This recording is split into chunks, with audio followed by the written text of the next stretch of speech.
now have the world's longest intro. But I'm not complaining. That was amazing. Thank you very much. Thank you. So, everybody, before we get into this, we'd like to say welcome. It's Tuesday. It's 7 o'clock Eastern Standard Time. It is From the Barracks. And I am Joker from Players Wanted. With me is the man, the myth, the legend of the shortest stature but biggest heart. And longest intro. Greg Paparizzi from Penn Outfitters. And we have the king of all high kappas, Virtue. And joining us today is one of our special guests for today is the man with the Mind Game Productions, Mac. We're definitely going to jump into talking about Return to Zion is going to be our first topic for tonight. The lovely event, our AAR for that, having a good time. But I just wanted to point out, Papa had no idea that new intro was coming. And no clue. Not a clue.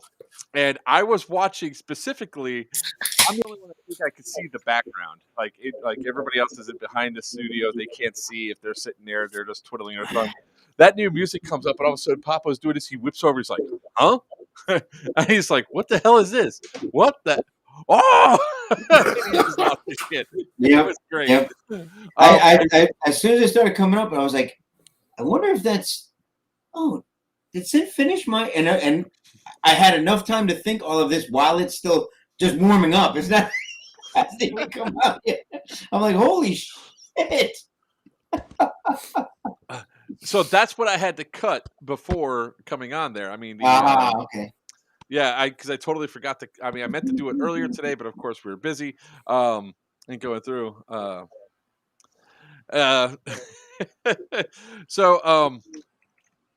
So anyways, guys, welcome. It's From the Barracks. We're going to have a lot of stuff to talk about. First, we hit a couple milestones. There is a congratulations that go on. 2 days ago was actually my 3-year anniversary entering into Airsoft. 3 years from the first time I picked up the gun, went on the field and take a shot. And anybody in friendship or anger, yeah, whatever. So the channel's like officially Damn years kids. old now. I know, right? Gee, thanks, guys. The overwhelming positive response. We also broke 10,000 subs this week, and we had our first video that, as of this, was at like 1.8 million views, which was the topic from last time. So we won't bring up that topic again, but there's been like some great positive things, and the only way that we could do it is with you, the viewers, and we're at 1.8 million views as the highest viewed video so far. So there's some massive stuff there. I want to, thank everybody that comes on and joins us every single Tuesday where we talk about all sorts of stuff, and remind everybody today's only 3 hours. A week from today starts 27 hours because I'm evidently a glutton for punishment, which is going to go on to, like, before we jump into the AAR, we're going to talk about some really awesome stuff. So, per normal, we want to thank all of our awesome sponsors, Crucible Airsoft, Dead End Outfitters, Mind Game Productions. Thank you, Mac, for all the stuff that you did especially for the last event, plus this next one. A.T.E Airsoft, High Powered Airsoft, Preston Apparel, and that's all I can think of right now. I mean, we also going to have Warzone Airsoft come on, plus Atlas Airsoft. We got a lot of guys coming on, and also Tapped in the future. So we're going to have some cool shit to talk about. So let's talk about upcoming events, as Papa makes a whole bunch of noise in the background.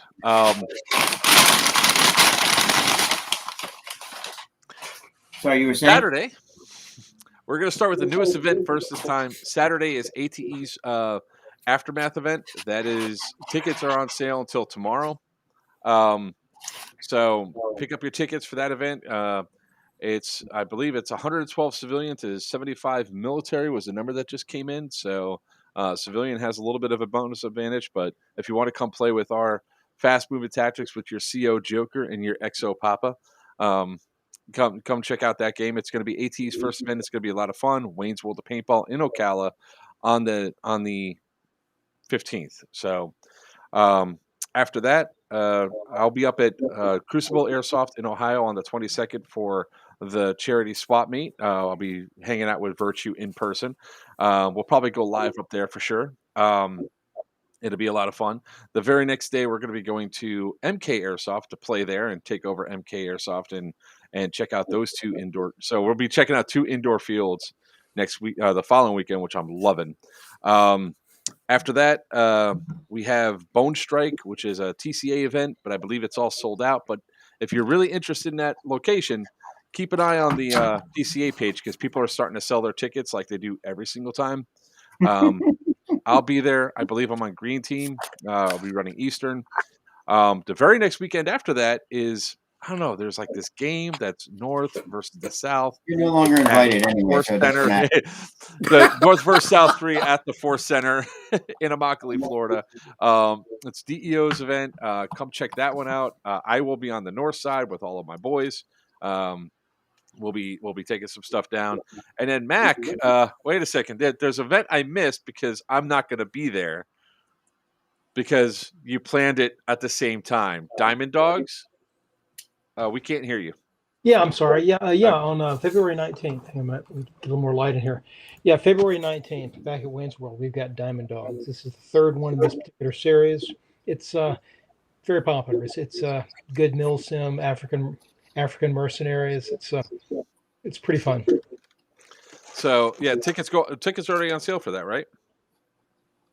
They are. Yeah, just put them up yesterday. So yeah, they're live now. Players packs up, and yeah, hope to see some of y'all out there. Sorry you can't make it, Mike. Mark, sorry. I like as soon as you mentioned it, I was like, oh, why are all the games I want to go to? Because everybody's talking about Diamond Dogs, and I was like, all right, cool, but yeah, you really can't go the weekend before because that's Valentine's Day, and you can't really go the weekend after because that's going to be Greg's game. So, well, I mean, at least there's a lot to choose from in Florida. That's always a good selection of stuff. That's a big deal because it wasn't always that way. Mm-hmm. Definitely wasn't always that way.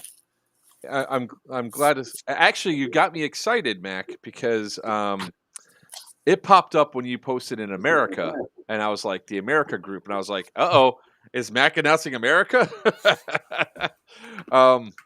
Let's see. After that, we have all the stuff in April. So we do have a bit of news that the Pew Pew at Sea has been canceled for 2022 because of COVID. We decided it's not safe. Well, we'll probably all be fine if we go out there. Most of us are vaccinated. If we do catch it, it'll probably just be a minor cold. But the bigger problem is the ship might not be able to dock. If we can't dock and get off the boat, that could be a problem for a lot of people. I mean, I'm sure there's worse ways to spend 2 weeks than sitting on a cruise ship eating delicious food. However, we just didn't want to take the risk. So Pew Pew at Sea has been canceled. But I believe April 1st, though, is Wasteland 13.5. Yeah, it's that first weekend. Is it the first or the second? But yeah, the our spring Wasteland game is there in April. It's the second. Of April. Sorry, April 2nd will be Wasteland. Then I believe AMS is going to Guardian Center in April as well. I think, or is that the weekend before Labor Day or something like that? We'll talk about that later on in the show because that's a fun bit of controversy I just found out about. And of course, we have Firestorm 3, April 23rd. And then, of course, we're going up to the prison for Syndicate 2 on April 29th through May 1st, which we just got the room blocks. We're just waiting for paperwork to come over. So we should be able to announce the room blocks tomorrow. So you guys were waiting for hotel rooms. We should have them and all that. So that's all of our stuff. So let's break into and talk about why Mac's here for the first segment, and that is to talk about Return to Zion. So Mac, if you want to give a little background about that real quick, and I'll keep putting stuff up here. Yeah, I'll try not to run on too long, but basically it's a sequel to the game that ran in June, Zion's Gate.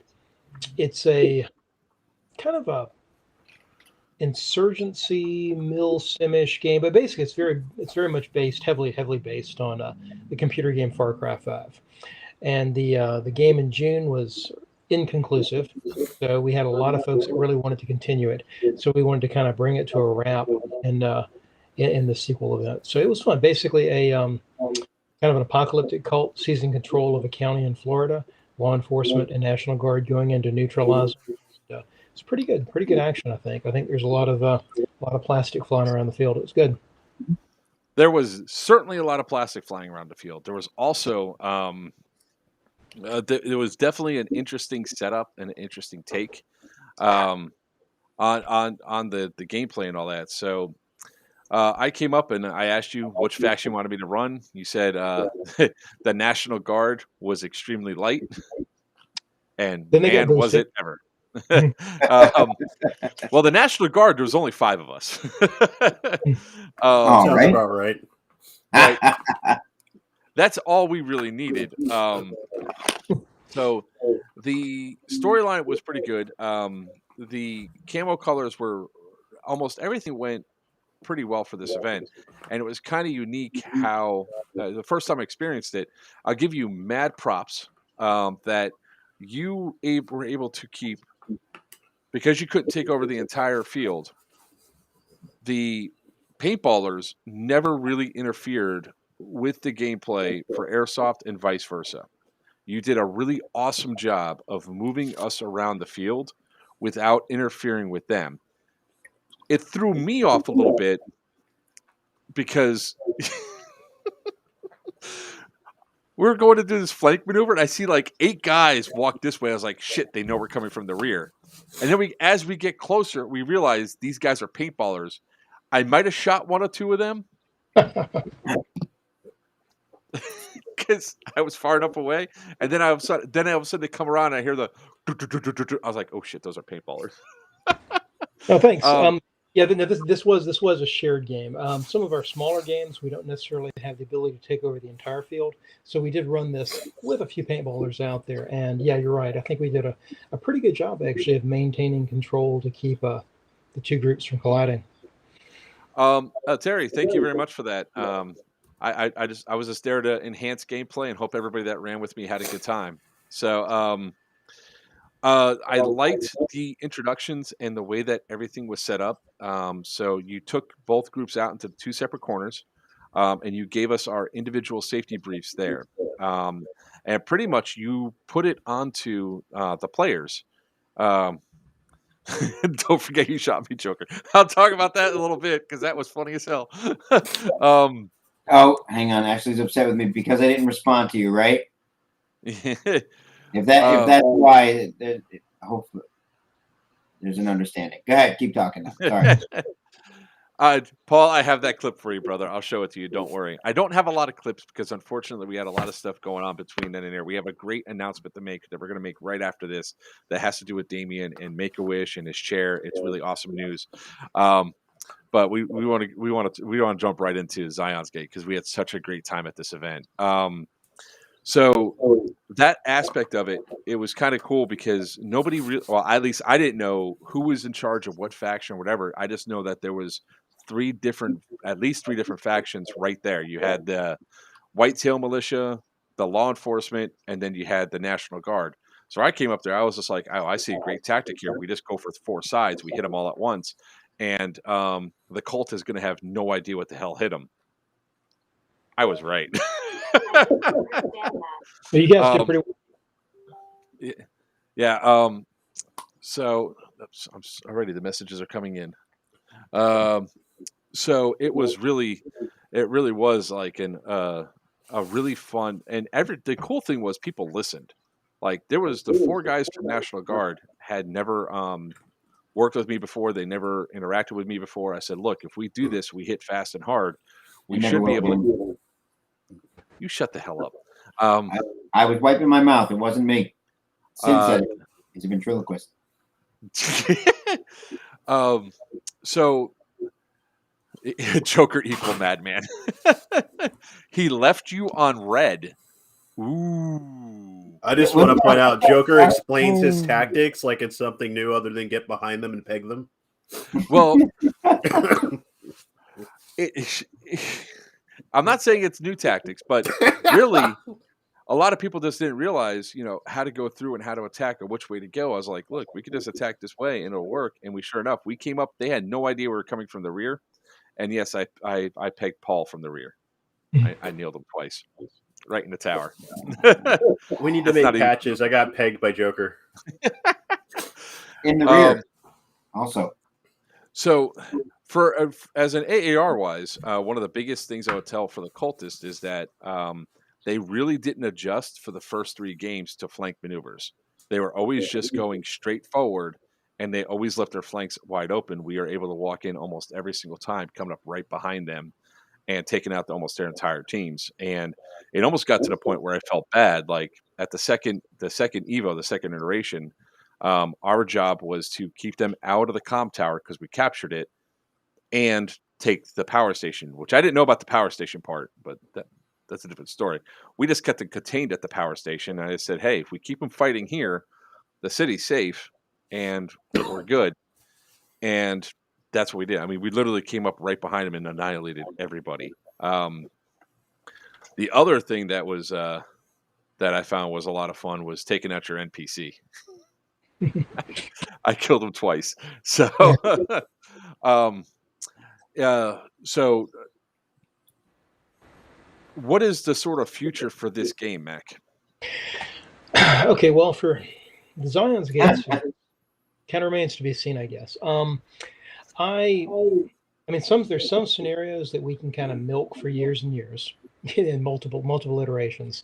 I'm not sure if we can get multiple games out of Zion's Gate or not. I mean, I already saw 1 or 2 people saying, "Hey, I'm hoping we'll see a 3rd one." We were kind of intending to more or less conclude with this second one. That's why we tried to make it kind of a very high stakes ending, basically. There is an idea we have to potentially tie elements of this into what we call our Aftermath series, our kind of more Milsim post-apocalyptic series. But we're not sure if we're going to do a true Zion's Gate continuation, just because we weren't sure how long we continue to milk the same concept or not. But honestly, it was a great event. Guys did extremely well. I think it was also really nice to see the large number of players for something different than your traditional Milsim, the tax sim element. So many guys, in black and tans with like police placards on the back of their gear, FBI raid jackets, and then the cult guys with their T-shirts with the cult logo painted on it. It was really good. A lot of players really, I think, got very immersed in the scenario and really looked the part too. I will give a huge amount of credit for that because I just showed up in multicam. I was like, look, this is going to be easy. I bought both sets of clothing. I brought multicam and I brought my Hawaiian shirt civilian gear, which is going to be pertinent in a minute. So at the end of the second Evo, like I said, I was sort of feeling a little bit bad. So the third one, the hell was that? Oh, that's weird. That's you, Papa. I'm working on it. Remix. So I came. For the third Evo, we had an NPC, John Day, right? Is that his name? Which one? The NPC. The or is Arc is like a Jacob Arc or Joel Arc? Jake. Okay. Well, anyways, he was he was the target, and I think I still have my element of the. Oh yeah, it was like Joel Arc. Yeah, I'm sorry. Yeah, Joel Arc. Joel. Yeah. Yeah, so Joel Arc, and it was like everybody else was going to hit, and I was going to flank around with the National Guard, the 5 of us, and we're going to go take Joel Arc down because I kind of figured he's going to have a light resistance, and we might be able to get him. Anyways, I go, where the hell did the National Guard go? It's just me. I was like, screw it, I'll go for this, and I went for him. I did kill Joel Arc the first time, and then I got taken out. I got surprised. After I shot him, I went running in. And as I'm backing up because people are coming around, I saw that he had his vest on. Next thing you know, he taps me on the back as if I just got knife killed. I was like, what the hell? I turn around and he's wearing a vest. I was like, uh-oh. And then I realized I had a problem. I got shot. It was a great interaction. I got thrown off a little bit in gameplay, but the guys that were defending him definitely stepped up to make sure that I did not get the intel and I did not get out of there scot-free. So went back, respawned, came back with another force, and we got hit hard. We hit it hard, and we sort of had these conversations where, and this is more on the players, that they need to start learning to listen to the rules. If there's a 3-minute bleed out, you need to wait 3 minutes. If there's a you have to wait at respawn, they should wait at respawn. Even though it stopped us from really winning the objective, I think that was fine because of the other steamrolling that was happening earlier. It sort of balanced out. So I didn't care so much about the meat shields, but I totally ate the dirt going after Joel. I mean, I fell hard. So your first mistake was double tap, confirm the kill. No, he was dead because when I came in there, he was literally sorry. He put his vest on, so he was dead. I mean, it was just a matter of it's a surprise. Why is it all pixelated? Damn it. Anyways, sorry. He was dead. It was just I got thrown off. That was about, like I said, not a big deal. And man, this means that I just wish after for so many times, so long that we've had the rules, we'd see more people actually bring their freaking ace bandages out with them. I mean, there's so many like medic opportunities that are lost that people just don't get because they never bring their damn aid kits. Oh, come on, Mac. You know everybody reads the player's guide. Yeah, I know. I forgot. I mean, honestly, that's why I felt so bad about it. For the last couple games, I've actually modified the rule. It used to be that you could bring only 2 ace bandages. You can still only be healed twice, but I'm okay if you bring more ace bandages now because no one else does, and that way you can have a few for your buddies. I can't believe I forgot my ace wraps at home. It was the only thing I forgot. I came home. Actually, I called the wife and I said, "Hey, is there like an ammo can sitting on a counter?" She goes, "Yes." I was like, "Let me guess, it's right there with my steroids." And she goes, "Yes, my prescription, guys, not like obviously I'm not a roid rage. Look at those weak guns." Anyways,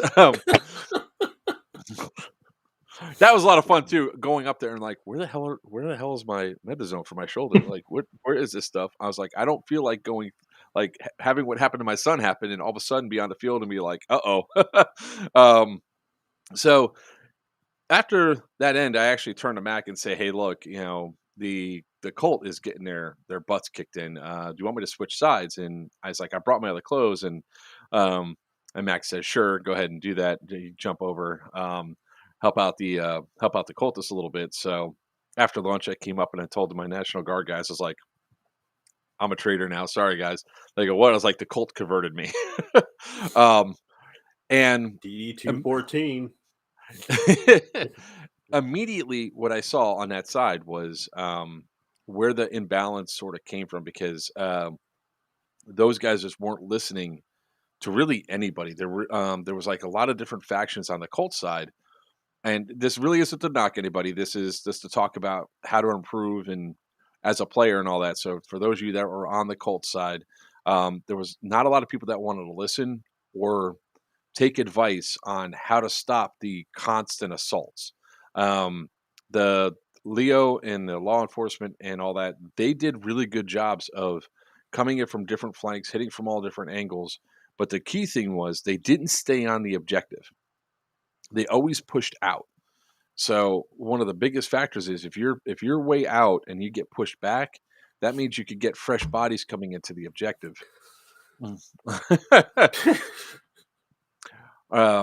And just try to prevent for the overwhelming factor. Now we always will say with Airsoft, while it was a really great event, there was definitely some stuff that you saw that made you go, "Huh." But there was one instance that was really funny. So our job was to defend Sinkertown. And I took me and 2 other guys, we were on his flank. We got taken out the first time for a questionable engagement, came back and we did it again. But we got around and we go around the outside. We're sitting there taking out all these Leos that are posting up on the outside. And we keep going further and further around and just taking everybody out from that outer barrier. Next thing you know, We don't see anybody. Everybody's quiet. We go down. All the Leos are in Secret Town. And so me and this guy were like, we cuddle inside of this building. We're sitting there waiting. And we're like, are we supposed to be here? I don't know, because nobody said ceasefire. We didn't hear it. We didn't hear the whistle. So, and we thought that this was just going to keep moving. So I was like, all right, well, we'll sit here. We'll be quiet. Now, mind you, 2 Leos walk right past the building that we're sitting in. And if you just would have looked inside, I mean, I'm wearing a bright pink Hawaiian shirt that could have been easily been seen. Just do. Game starts. We let them go away because the last thing I want to do is come out of the thing too early. So then we go down through Secret Town, come up, and Noah Hunter's right there. All of a sudden, 5 Leos are coming out of the woods, and there's 2 more coming this way. So I point my gun, but I was like, "You all dead?" And then the first 4 guys are like, "Yeah, we are now," or whatever, right? Pretty high up. The 5th guy goes, "Hands in the air!" I was like, I start shooting. I go sideways. I trip over a tree root, and I fall hard. None of this is on camera, but plenty of people can attest to it. And I turn to the side, and here comes a guy with an LMG towards me. I was like, "You're not going to take me alive." I shot him 5 times. Who was that I shot, Mac? Because I got a runner. I think it was Wookie. Patrick Mankey. Yes. Got so mad. I get him right below the vest, like right in the stomach.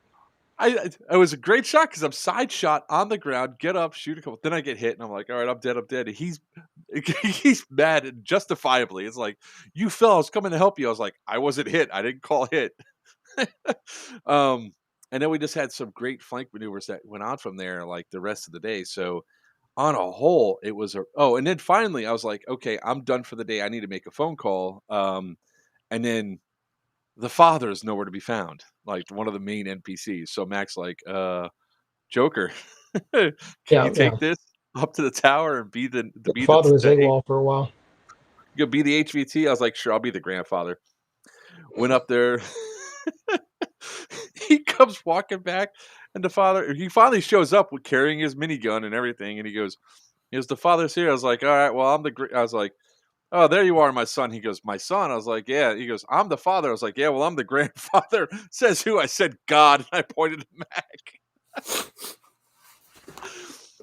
I tell you, it was a great event. I hope you actually have more of this, because this event was a ton of fun. We might. I mean, well, I'll tell you, a lot of the players really do love the concept. I mean, a lot of the cultists are super enthused about the role. I mean, they were super into it. So we'll see. We may dust it off at some point.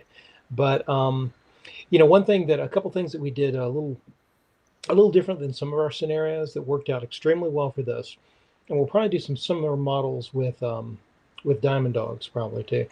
We've been for the 2 Zion's Gate games, we've actually had a staff member who's been sort of embedded as a administrative lead. They certainly have the ability to turn over tactical control to a competent player, but they're basically all of our staff administrative leads are all on a separate channel with me, so we can coordinate team movement, so that we're constantly pushing the fight. So I mean, even so, basically, even opposing force administrative leads are on the radio with each other, so they know where the other opposing squads are, and we're constantly maneuvering to try to keep forcing those fights. And I think it really helped to drive a lot of the action.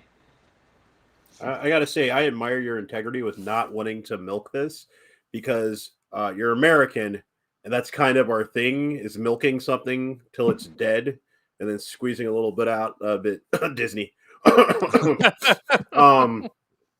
But like, looking at the chat, man, I think you've got a ways to run with this. People are loving it. People are asking for more in the chat. I'm kind of upset I missed it. Okay. Well, maybe we can squeeze another one out. It really was a great. It was a great event because of. I'm trying to explain it the best way I can, and it's like I'm trying to like. It. I don't know. It didn't take. I don't want to say it didn't take itself too seriously, because you guys took the event seriously, but the event played out so well in that constant moving. It really did. Like it really did put a draw on some people. Like some of the Leos, with as much as we were moving around to do the flanks. By that third hour or third Evo, I'll call it, like the third start that we did, we were tired. I was tired. I'm like, Jesus, man, I'm walking halfway across the damn field every single time. I mean, I'm taking people out, but it's like, and mind you, the cultists were still somewhat fresh because, well, they didn't do too good, but they weren't going anywhere. So because there were no spiders. No, What? Wayne's World has spiders inside of the trees sometimes, but it was cool out. I mean, I got a big banana spider on my head. I would do it I again. take back what I said. I really don't want to go now. Thanks for that. I had enough Campbell spiders for my lifetime. Thank you. I don't need any other spiders. Oh, these are giant orb weavers. They're harmless. Did you just use the words giant and harmless in the same? Mm-hmm. Yeah, they're.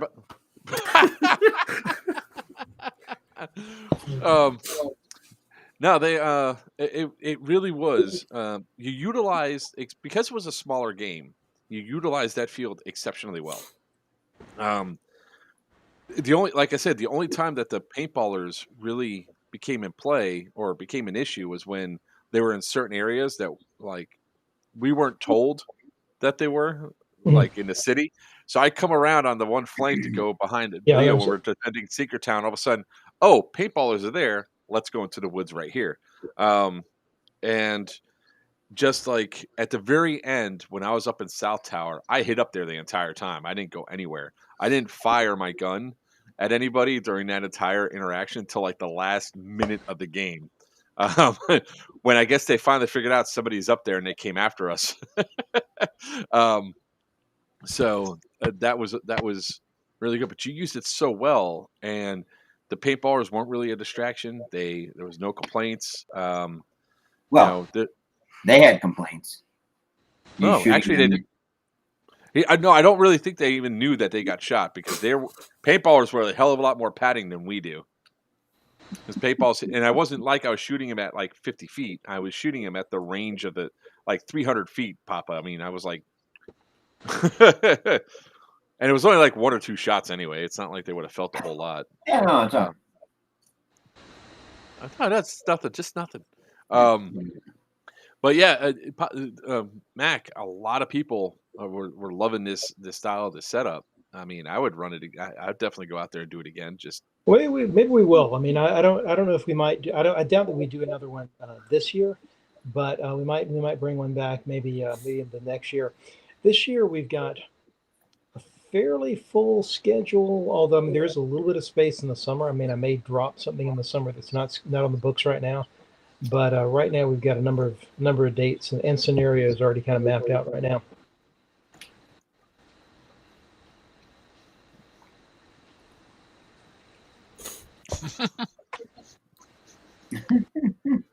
Wow, guys! Wow, that was a big roll. Sorry.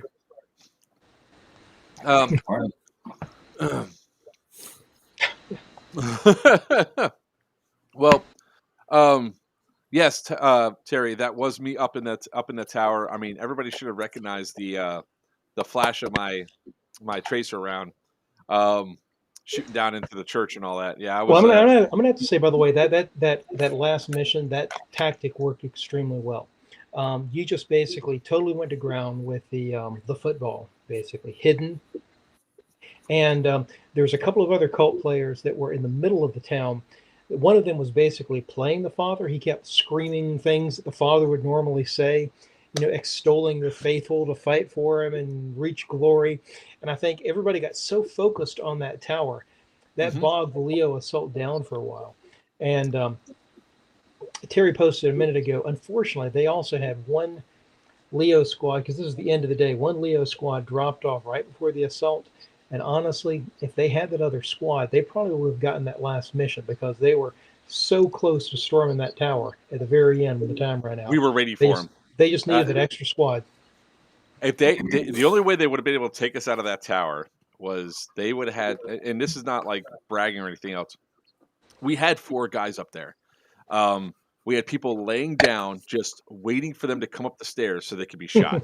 So they would have the frag upstairs, and I was inside that little room up there.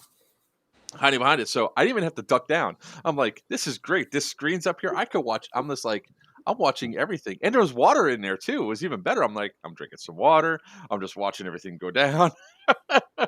um, oh, Terry, yes, you were shooting. You were getting very close. That's why I kept ducking behind the corner. As I was shooting down into that area, I was like, I could, and I'm like this. I think I got on camera. I was like, I could do this all day. So we had 4 guys there that were just waiting for us to be swarmed. I mean, we were expecting it eventually. Even if they would have got in there, I think we would have been able to hold them off, because that tower is very defendable for the position that they're in. I mean, they would have had to throw some serious frags to get me out. Like, they would have had to frag the stairwell, frag the top of the stairwell, frag get to the door, and be able to frag inside the building to take us out. So it would have been an interesting firefight if they got there, which we were expecting it. And then of course we released the smoke too early, because I heard 3 minutes. So I was like, here, take the chemical weapons. Where are we going? I don't know. Throw them into the city when it's time's called. I don't know. I wasn't given information on when it's supposed to go off. But it was really a blast watching all this stuff go on, especially the Leos that came up because of how we were hiding and being absolutely quiet. 3 Leos did pass right by the tower and didn't even touch South Tower at all. It was great. Thank you, Preacher. I mean, if anybody wants to borrow my Carl Gustav next time, let me know. Because Carl don't care. Yeah. Who said that? Who said they had a ton of smoke? Or a ton of grenades? Tactical? Yeah. You're not Jay Rodriguez stupid. Let me just say that right there. That's very true. I walked up to Jay Rodriguez and stole like 5 grenades off him. He didn't even notice. I really like the games you put on, Mac. At your games, there's very little bullshit that happens, is the best way to put it. I mean, people go there, they have a lot. I mean, everybody has the same complaints that they have almost every single game. So-and-so's not calling their hits. Well, welcome to Airsoft. It happens. But on a whole, I don't think that anything really happened that was game breaking throughout the day. So it was, I had a blast. Thanks. Glad to hear. It sucks. I'm not gonna be there for the Diamond Dogs is a blast. I wish you could be there, but yeah. Just reschedule your event. Why don't you? You need to send a reporter in for you. Send somebody in to cover it for you. I'm gonna have to, like, some of these guys. I'm gonna have to tell them, just go in and play, because it's going to be a lot of fun. I always send people to their Diamond Dogs. It sounded like it was going to be really an awesome event. Where the hell did you post the tickets for this next event? Well, so it is on the main Mind Games site, and I kind of shared the link on a couple of other Facebook pages, Florida Facebook pages, and it's also on our main website too. I mean, the main website. All right, I got to pull this up because I got to share it. I'll see if I can send it over to you as well. So I can post Preacher, it up. Nobody needs 2,000 grenades until you need 2,000 grenades. What's the old adage? Better to have it and not need it, than need it and not have it. Yep. There we go. I found it.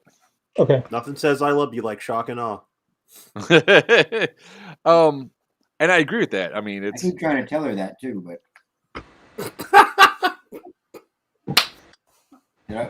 did I? What happened? I'm just gonna keep eating.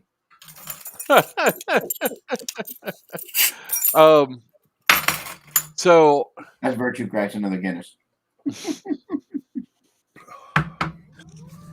So Wasteland 13.5. I want to jump to that real quick. Okay. What the?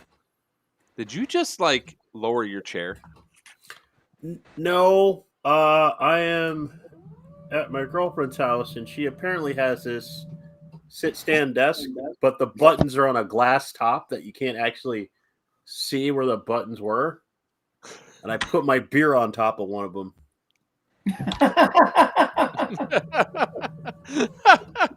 Beep.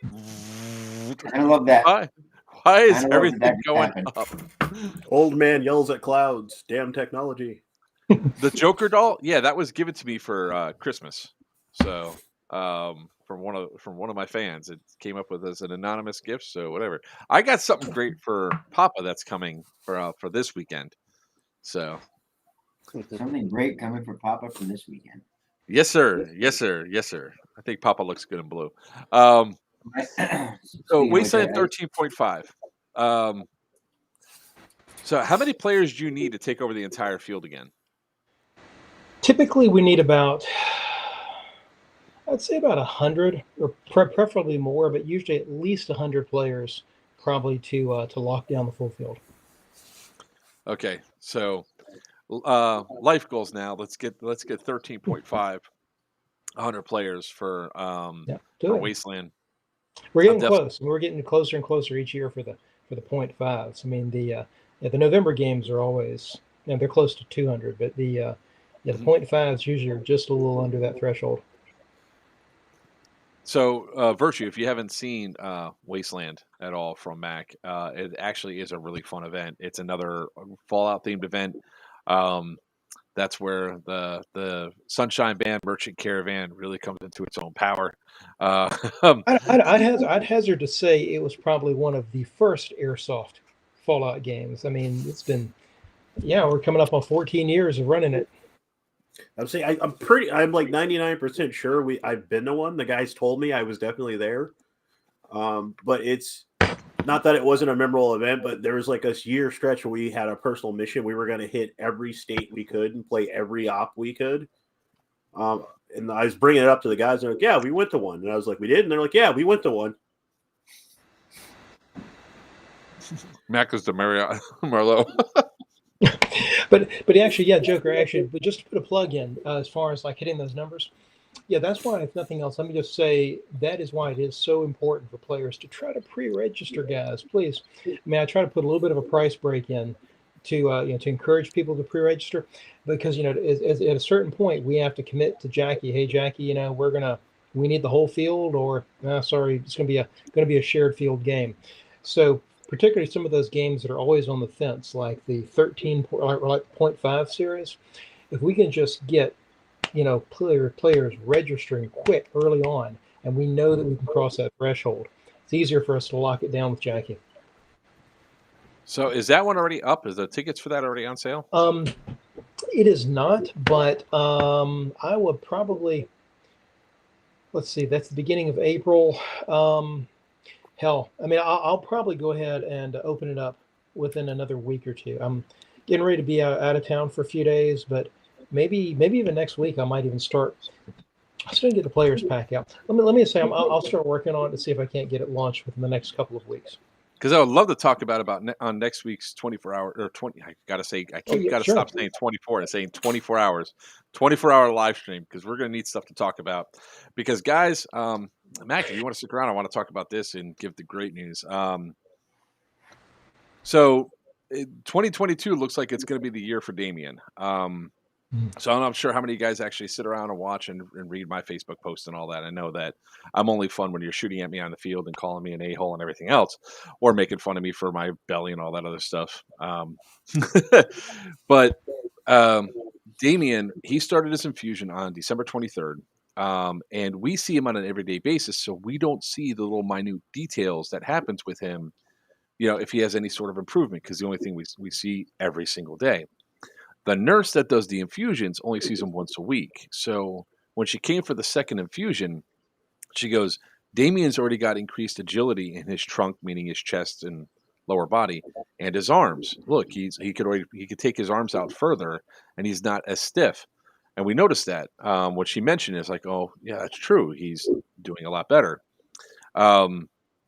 Then when I was up at your event, the nurse called, my wife called, and she's almost in tears. She goes, Damien could put his hands on top of his head like this. Damien has not been able to do that for at least a year now. On top of that, like whenever Damien goes to do a drink, like move a drink down, he has to go like that and put like his back and his body and motions into it because he just doesn't have the strength. Well, now he's just doing this. So after just 3 doses, the medication is doing phenomenal work already. But that's not even the great news. That's not even the amazing news. Mhm. The amazing news is we got the phone call yesterday from Make-A-Wish, and I just confirmed today because we had to put a few add-ons on. Make-A-Wish bought Damien his Action Track Chair NR. So you guys, some of you might have seen this yesterday, but I'll go ahead and pull it up here of what the Action Track Chair actually is. And he was prescribed this 3 years ago. Stop it. By his orthopedic surgeon and his neurologist. So it's a tracked wheelchair that goes from. Why is it not? Arrgh. Start this over again. So it's a tracked wheelchair that goes from sitting to standing, and that's important because one of the things that he needs to do moving forward is to do physical therapy on his legs to straighten out his tendons. Because right now, his legs are pretty much locked in a 45-degree angle. So when he sits down, his legs are pretty much like that, and he can't bend them out. He doesn't have the strength. Well, his strength's starting to return, so he could start bending out his legs more. It's just a matter of you have to sit there and physically pull them out. Well, this chair, because it goes to sit to stand, actually will do that for him. So the one that he's going to get is actually. Hey, Papa, I'm seeing some good places to put hard points. So Wait, we're going to go into that here in a second, and I have decided that Sin is going to work on this with me. Yeah, I have just voluntold you, by the way, just so you were aware. You've just been voluntold. So he's getting hot lime green. So that's going to be the color. He has you don't want blue, you don't want red. He goes hot. He goes, what do you say? He goes, what part of hot lime green do you not understand? I was like, evidently he wants hot lime green. So then we went to the accessories thing. So the problem is that because these chairs are so expensive, Action Track Chair is not giving a break to Make-A-Wish. We can't get any accessories. So one of the things we definitely need is that attendant control. For the 2 builders down there, the rear utility rack, the headlight, and the track standard carrier. So what that means is we actually have to raise a little bit more money on those things than what we were expecting because we need to get that. It's about an extra, $1,500 that we have to raise. But this is what he's going to get ultimately when it's done. I mean, gentlemen, yes, there's a bunch of hard points right there that you could bolt right into. So I'm not sure if you can see it or not. Oh, I see it.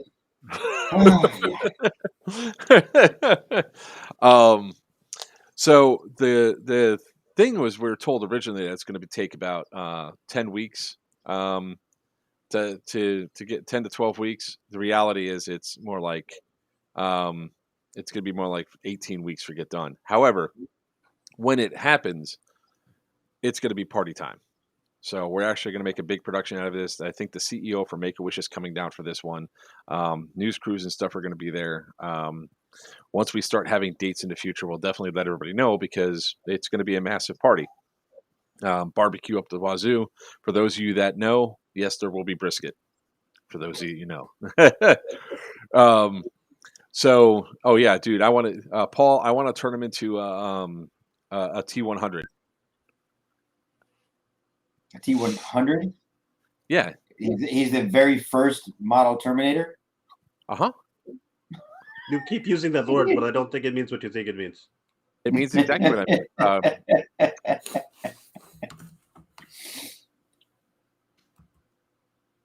Yeah. About a year ago, when Joker was first talking about this, I said, "Yo, if he gets that thing, I will put a tracking system on it so that he doesn't have to worry about using his hands. He can use his hands to drive and to fire. It'll follow his head wherever he looks is where he'll shoot." Saying this, thinking that it was never going to happen. So, Sin, you and I have a lot of work ahead of us.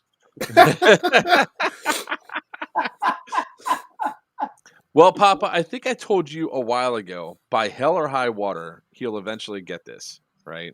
I did say by hell or high water, this would eventually happen. The tenacity. Now, the cool thing is because this is happening, and the cruise, the film crews, and when Make a Wish comes in, they do a whole production with trying to get a bunch of stuff together, and the media and everything else. What's really awesome, I don't know how much I'm allowed to talk about this, but there's Eco Rovers, which is a guy named Cordell. He actually used to be the southern region, southeast person that you would contact for Action Track Tear. He made his own company, and his main mission was to get these in municipalities for people to use them for like trails and everything else. It sounds like there's a couple of, because of this and because we brought the attention to it, that this actually might be spark some pilot programs for these Action Track Chairs to be used in my town in Broward County. But also if we can get durable medical equipment to see this as viable medical equipment, because it's the same size base, like width and lengthwise, as a regular motorized wheelchair.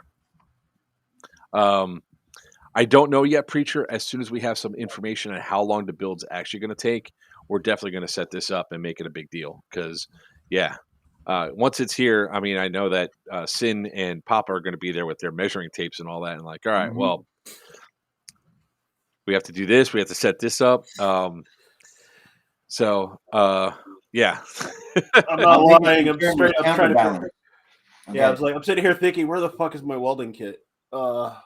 No welds. Bad bolting. Fine. My concern was the counterbalance. If I've got like a micro gun swinging over like this, I don't want him being propped up. It swings over and the whole thing just goes. Actually, those things. So the base itself, I think it's like 400 pounds. So it's 400 pounds. I don't think that. And think about something like this when it comes down to the chair, that it should not be the micro gun should not be deployable when he's fully standing. Just saying. But we also the other thing that we have to think of is how to do like a plexi shield, but something that's reactive. So if it gets hit, obviously he's hit. But I don't want him being this fairly mobile, just spinning around target.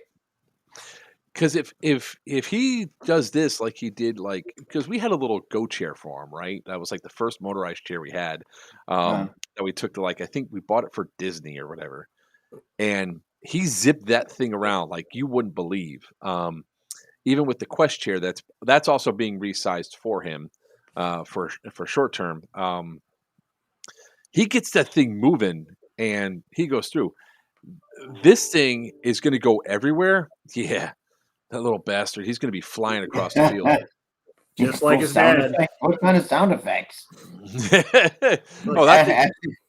So the back portion is super important for two reasons. One, we could put my generator on the back to keep the because that's what they actually do, is they put a small, like, 1100 watt generator on the back of the chair to constantly keep the chair charged.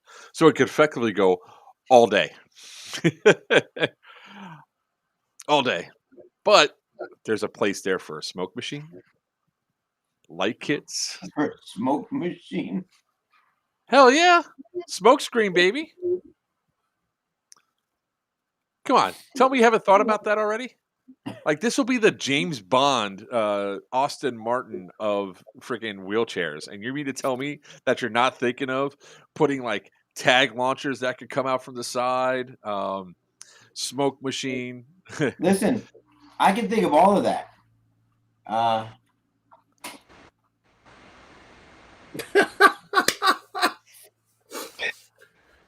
mean, honestly, you put a murder box on the back, just full of ammo. Yeah. Yeah, Mark, you could always do like, because we've, we always come with this goofy ass ideas for airsoft games. We've always wanted to do mech games, and have had some ideas on the drawing boards for mech setups. And one of the things they always had the idea was doing a basically reactive target that's connected to a battery and electric match. So you can use it to set off a smoke grenade. So when someone hits the target, it'll complete a sensor, fire off one of these electric matches, and light up a smoke. So that could be kind of a nice indicator. Yeah, that's actually not that difficult to do, to set something like that up. You actually just use a remote, the remote rocket. I can't think of detonator. I want to say detonator, but it's not what it's called. Yeah. Mark, you were thinking of the T1, not the T100. Yeah, I realized that when I saw it, the T1.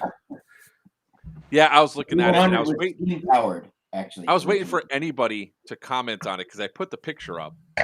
But he could also be. Oh, well, not really. I was going to say Ed 209, but yeah, Johnny 5. I was about to say Johnny 5 was the one that was already. There's like so much cool stuff that can be done with this, and how he can go out there, and like I said, if we can be the stepping off point where other people can actually, get this for themselves, this could be major just for the airsoft industry on its own, because that opens up those doors for people to do, sort of like what Veterans for Airsoft tried to do with their action track chair, which a lot of people are just not utilizing.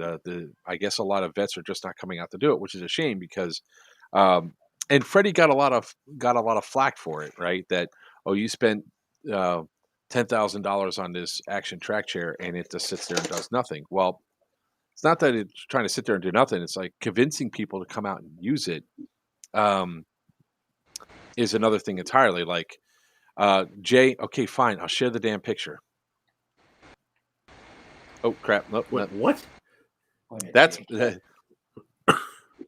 he had that laying in wait.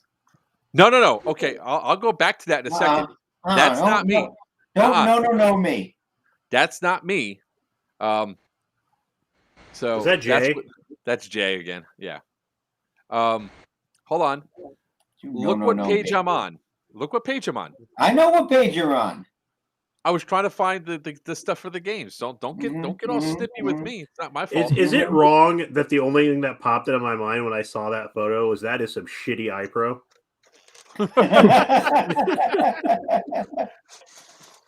That is the appropriate response. Unlike this. But no, this is amazing, dude. I've been to plenty of games where I've seen guys come out in regular old wheelchairs, and I respect their hustle. Like, we actually we grabbed one guy because he got mad about the mud, and we pulled him along with us, and he was escorting the bomb, and we covered him. He had a blast. But I go to games all the time, and I see these kids in regular old wheelchairs trying to get in it. A beast like that thing, like I know Paul's online. Paul's gotten to be pretty competent speaking of wasteland stuff. Paul's gotten to be pretty confident crafting foam. Maybe turn Damien into a sentry bot. He's so excited to come out and do some of these events. I mean, he's been itching for it ever since like Angie and I really got into it, and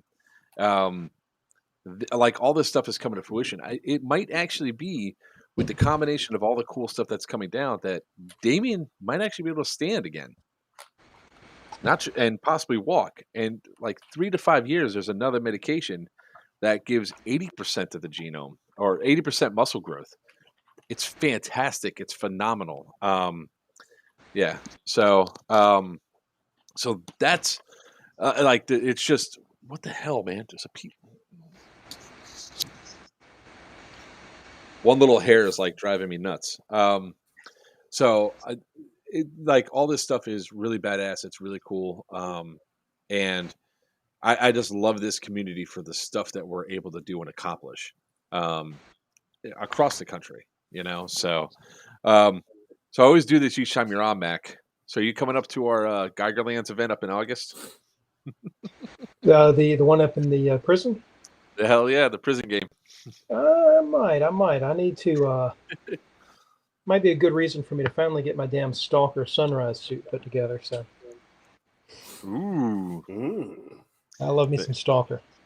I love Fallout. Should we clear up that context, by the way? Should we just let that roll on its own? What's that? Hey. You were in the Army, buddy. It's not stalking. It's long-range tactical affection. It's not so. Not, Out of prison with struggle snuggles. So at this point in time, Mac, I thank you again for coming on and talking about your thank games. you. We always love you, love the stuff that you're doing, love the stuff you're putting out. It's a shame I'm not going to be there for Diamond Dogs. I'll see if some of the other boys that are not coming up with me to the other game will take a trip up there. So I have somebody at least on camera, Yeah, running around doing the crazy stuff. that'd be great. No, yeah, thanks, G- Mark. It's always a pleasure. And I definitely hope to get back on before Diamond Dogs. And sorry you can't Oh miss yeah, it, but I hope those that are free that weekend might decide to come out and join us for that. we not would love telling to you what have to you do, out. Mac, but February 26th, there's an event down this way, and it's possible. If you wanted to represent the North, you're welcome to do so. Just saying, you can come on down. I need to get. I need to. I'm a damn homebody. I need to get out more often. Yeah. It's one of the things that I always like to say. It's I was just having this conversation with Dylan from Central Penn Milsim. It's like he hasn't done a lot of events, so I'm actually bringing Dylan to Wasteland 13.5, and he's also coming to North vs South, and we're also taking him to Nuka-Lana. So it's good to go out and see other people's events and go there because it gives you such different perspective. It's like, ooh, well, I'm not stealing all your stuff, but that one idea is really cool. I want to use it at my game and, take advantage of it and be like, sure, here it's incorporated into my game now. Like, we have a mass casualty event planned for every night for the Geigerland game, just so, especially for Saturday night, because we want everybody to take their guns off the field. So we want to cause a mad scramble for people to get into safety and all that, because after 7:00, iPro comes off and everybody could be out on the field. Like I know Virtue is actually going to be setting up a nightclub, a Wasteland nightclub. So exactly, it's going to be badass. It's going to be fun. So we took that directly from Rev 11. It's like this mass casualty event is perfect. It's not the same thing, but it's different, and it just piggybacking off the stuff that's there. And it helps grow. And then next thing you know, you build better connections. Like all of a sudden, Mac, you need 3 or 4 bodies to help because all of a sudden your event went from 150 players to 400 players. You need more embedded refs or admins or anything else. Like, hey, Papa, can you help out? Sure. So there's cool stuff like that. So hopefully we can see you at a couple more events here soon, Mac. Oh, Always thanks. like playing. Thanks, Mark. Listen, guys, everybody, thank you very much for having me. And best of luck. Best of luck, Mark. And again, congratulations on Damien's chair. That's awesome. Thank you very much, sir. I appreciate it. And we'll see you next Tuesday. I'll have you on or Tuesday or sometime Wednesday. All right. Y'all take care. Have a good night. And I'll talk to you all later on. Take care, Mac. Be good, bud. Okay. Well, with that being said, I have an opinion. I have a question here. Should we just keep him on hold for a while? Just have him sit He's only there. going to get more annoying. So, I mean, that's up to you. I know that's the problem. It's like if we bring him in, he's going to start annoying us. But I guess the longer you let him sit out there, it's just going to get more annoying. I guess we should just go ahead. And Preacher, it's not Gigerland. It's Geiger. Geigerland. Geiger. And don't leave your wiener flapping in the breeze, man. Oh, here he is. The man. It's not a party until it comes off. Rob Weiner from A.T.E Airsoft. Welcome, sir. Welcome. A little birdie has told me that I don't know. There's He's like on maybe mute, something. but it's okay. There's something that's even better. That's perfect. Yeah, the Vato in the lower right-hand corner is on mute. He's apparently broadcasting live from his blanket fort.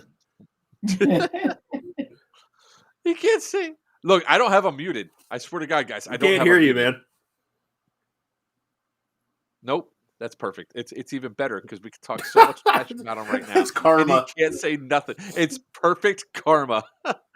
Rob Weber, LOL.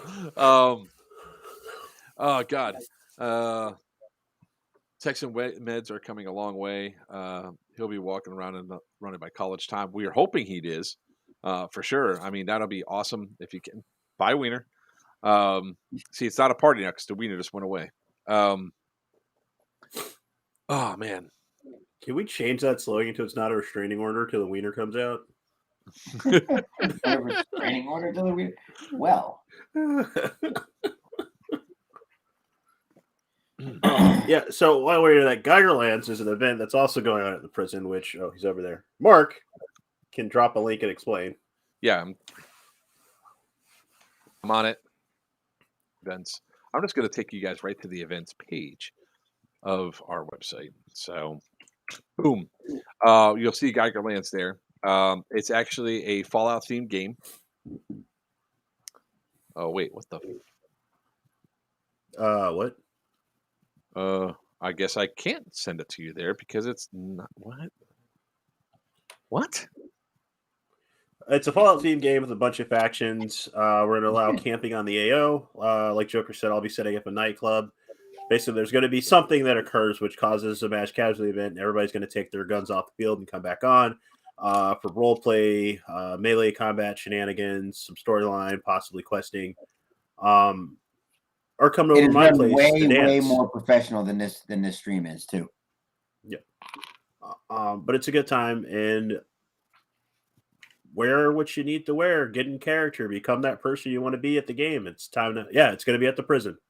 It's going to be at the prison. Camping on the actual AO, which is one of the reasons we have to have the mass casualty event to make the field secure and safe, because people are going to be sleeping in prison cells, which I can't wait. I will probably try to manufacture some soap on the rope before the event to sell.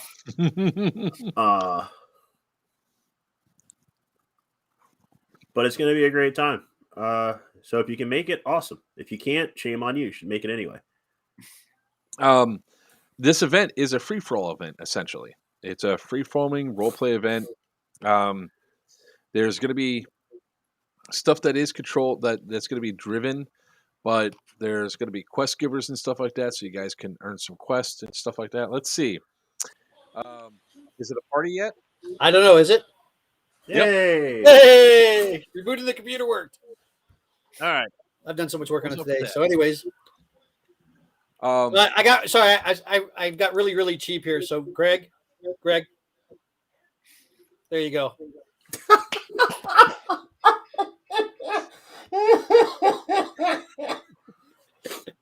That's fantastic and terrible all at the same time. That's right. See, I had to do something for you. So, thank you for your support, you cheap bastard. That's right. I am. You know that. So, welcome, Mr. Weiner. Hello. Thank you. Welcome. Thanks. Thank you. That's my job. I welcome you. You say thank you. I'm just, you know what it is? I'm like confused right now because I was watching the previous to this and I didn't see a whole lot of video. I don't know what was going on. You hurt your arm and you can't pat yourself on the back any? Or did you pat yourself on the back too much? Wow, that took less than a minute. Less than a minute. Put him back, yeah. My fans. That was for you, my fans. Thank you. If you throw him off, you have to leave him off. If you throw him off to bring him back on, it's only going to get worse. That's right. People love it. It's like the Hulk getting angry only gets stronger. Wiener only gets more annoying the more you. You know what? More like a blowfish now.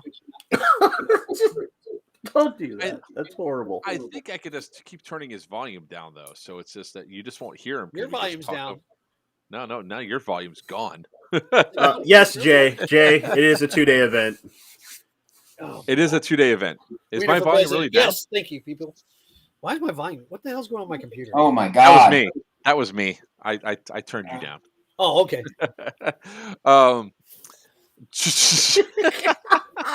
Now, if you do that, Papa, you have to stay away. You know, I want to.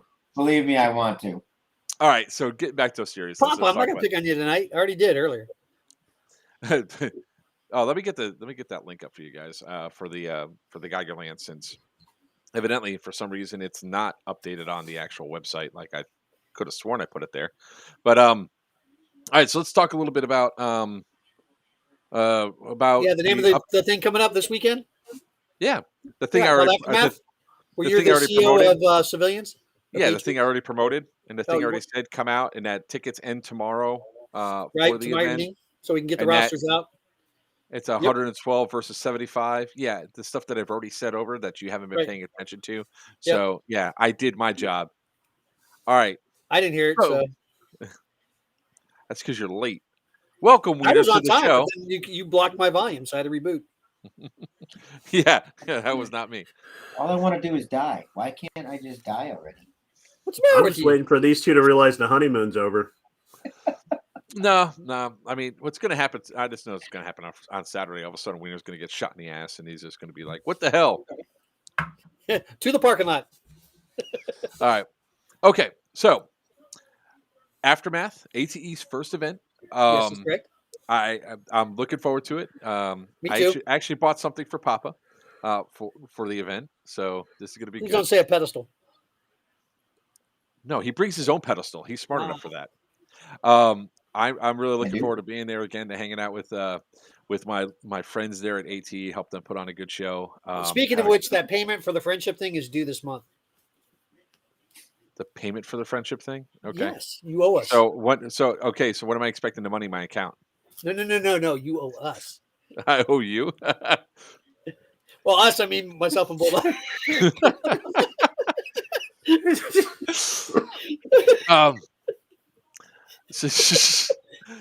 I'll be throwing names You out. would have happened if you put Bulldog and I on here at the same time. Yeah, that ain't happening.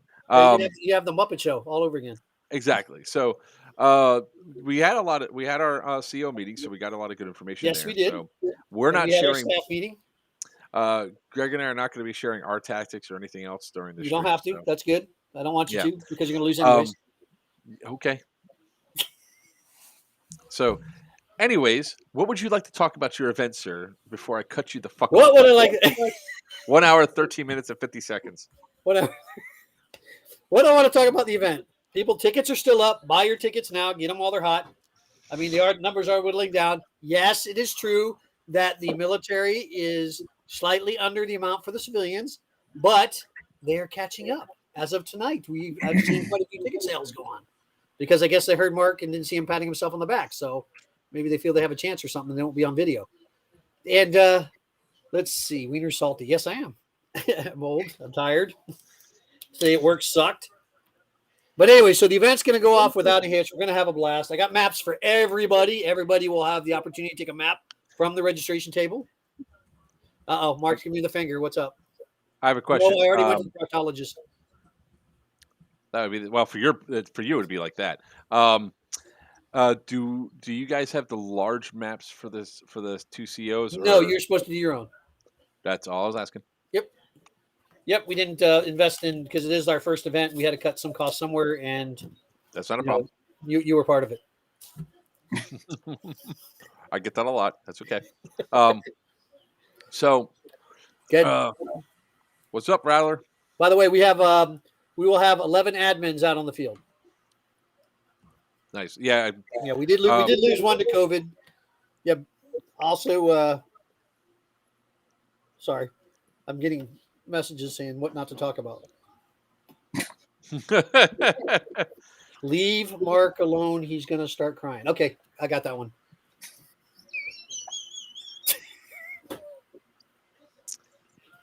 Anyway, so the AT event is this weekend. Gates open at 11 o'clock for campers on Friday.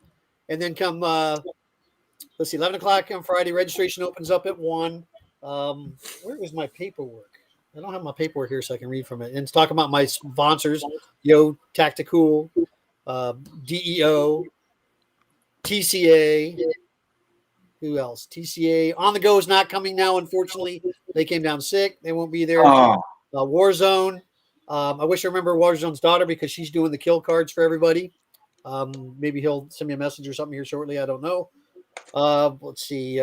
Rage Custom. Can't forget those guys. They're going to have the store out there.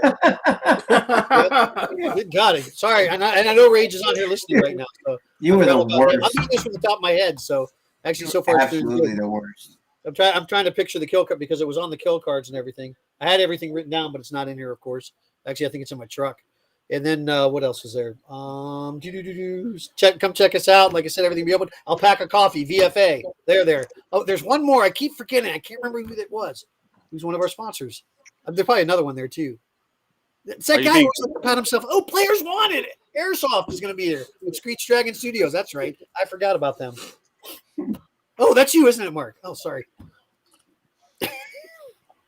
So all our sponsors will be out there having fun, having a good time too. Oh shit! What? Yeah, Rattler. Yeah. A couple of 239 pods here sick. Others are working, so we won't be there. Sorry. It's okay. I tell you about those Wait, boys. wait, hold on. They are Those phenomenal. civilians, weren't they? What side were you going to be on, Rage? I don't think they bought their tickets yet. They probably didn't. I don't think he bought his tickets yet. I think they're going to go military anyway, so that's fine for me. COA, whoever they've got a ton on civilian. I know, right? COA has that's like one of our largest factions on civilian. Yep, that is correct. And then we got the tryhards on the military side. Way to go, tryhards! 20 of them so far. I didn't count how many COA. I think it's half the civilians. And then, also, guys, if you're going to be buying tickets, okay, please be patient when to buy the tickets. Don't double click on them because it will double charge you. It's for some reason up until yesterday we haven't had any issues, but now it's taking a little bit longer to process. So some of you are double clicking and getting double charged. So just so you know, but other than that, buy the tickets, buy away. And if you want to be double charged, that's fine. We have no problem. So we do have some clarifications for civilians. Clarifications. That for those of you that are upset about what pants to wear because nobody wants to wear blue jeans. Right. You are allowed to wear black pants, but you cannot have a black shirt. Correct. You can wear a black hat too and a black helmet, but do not have a green or tan hat or black helmet green or tan hat or helmet. Or beanie for that matter. Or hair for that matter. Some of you can want to come with the green hair and the tan hair. I'll be mad because some of us have hair and you don't. What's that? It's gonna be mad because we still have hair and you don't. I got plenty of hair, dude. I mean, this is all just cut down, but I have plenty of hair. Now you talk about Bulldog. I'm not talking about Bulldog. I'm not going to pick a fight with Bulldog all week. I know everybody's scared of Bulldog. You should be scared of Bulldog. I'm not scared of Bulldog. I get one hit and then I'm done. So we're good. So it's hard to concentrate looking at. Oh, I'm sorry. Is the shit show over? Oh, it's awesome. He's been cute. I knew that's what was coming. And Yeah. he was queued up waiting for I know he's waiting for me to come on board. I know. Um, Anyway, some more questions. I mean, like I said, the black pants are allowed. The black, cargo pants. They're allowed. I think as long as it's not the multicam black, because then it'll look like camo through the scope or whatever. Our snipers and things like that. But that's okay. Friendly fire is friendly fire. You are dead. the other thing is that there is a significant portion of the upper left-hand corner of the field, upper northern corner of the field. Correct. That is out of play. I'm pulling that up for you right now. Pull the map up. Yeah, it looks like a big rectangle right now, but it's actually not a rectangle. There's actually a section of it. There's a road that runs right beside it that will be open. We've been allowed to open up a certain small section of that. I guess there's big depressions in the South Base and the boat basin, so those will be shut down. But as far as around the edges, there's a road that's running right there across the corner. Yeah, this one right here. Yep, that one right there, Doghouse, I think it's called. That's open. There's some paths and stuff you'll be able to cut through the grass and things like that. You'll see where it's roped off. Any place that's roped off or has yellow cautions tape, stay out of it. You go in there, you're actually going to be leaving the field. And that's from the owners because they don't have the liability for you if you walk into one of those depressions and disappear into a sinkhole. Yeah. So stay away from that section there. Because the field's all I'm going to buy one of those, those keychain chip things. Carry with me. Locator. One of those like you guys doggy can collar. find me when I do get lost in 4 feet of grass. No, you need to have one of those. You need to have one of those soccer flags just hanging right off your back as you go walking through. Me working. Yeah, Ron can't play. He's going to be working in the shop. Yeah, Paul, that was supposed to be the Northman's base for Wasteland, but the sinkholes ruined it. Which is going to be kind of interesting to see what they do with the property to fix that. I mean, hopefully it could be remedied, but I know they're looking some areas too to open up some more areas towards that backside too. I know they're working out there to help remedy that.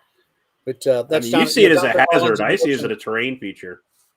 Yep. Well, yeah. Some people until that little Timmy disappears. Yeah. Where's like little Timmy? Sinkhole. I mean, the boat Well- base. I don't know why we can't use that. There's boats in it. Oh, I think somebody sunk like almost up to their hip in there. That's why. Yeah, I'm sure they hit the spot. Yeah, I It's heard. the old rotting trees. You know, So we're really looking forward to this. I'm going up there, and I'm going back to the same hotel and the same shellfish restaurant to see if that Karen you can comes find that back. same Karen there. Oh my God, that's the best thing ever I saw in a long time. Dinner and a show.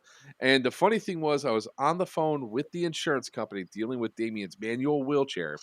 When all this was going on, she goes, "Do you need to go?" And I said, "No, I can dual test. This is great." While she was waiting for responses, she goes, "This can't be real. You're watching TV." I was like, "Nope, not watching TV." I think they need context because this is really a one-sided All right. conversation. Yeah. So Yeah. Friday, when I was up at when I went up to return to Zion, I stayed at this Motel 6, and when I walked out, I was hungry. I was like, I want dinner, and I looked across the street, and it looks like a dive bar, almost like a dive bar, but it's got oysters and big sign on the side that says lobster, crab legs. I was like, and shrimp. It's like this is a big ass mural on the side of this building. I was like, what the hell? I'll try it. I mean, worst case scenario is I play a few games and I go home early on Saturday, right? So I was like, screw it. So I go walking over. You die from food poisoning. Whatever. So I walk over, and on the front door, there's like all these advertisements for nothing but shellfish and oysters. Oysters are mollusks, not shellfish. So it's all over the place, right? And there's a sign about yay big across the door that says, "Warning: shellfish allergen inside," or something along that. It was an allergy warning sign. So it's like it's all over the place. It's like on this door, on the thing, everywhere. You go walking up to your table, and I walked in, and there's like 3 tables that were right beside me. The bar's right here, and the 3 tables, there's people with piles of shellfish. I mean, I'm not talking about these small plates. I'm talking about mounds of like snow crab legs and crawdads and everything. I was like, ooh, this place is great.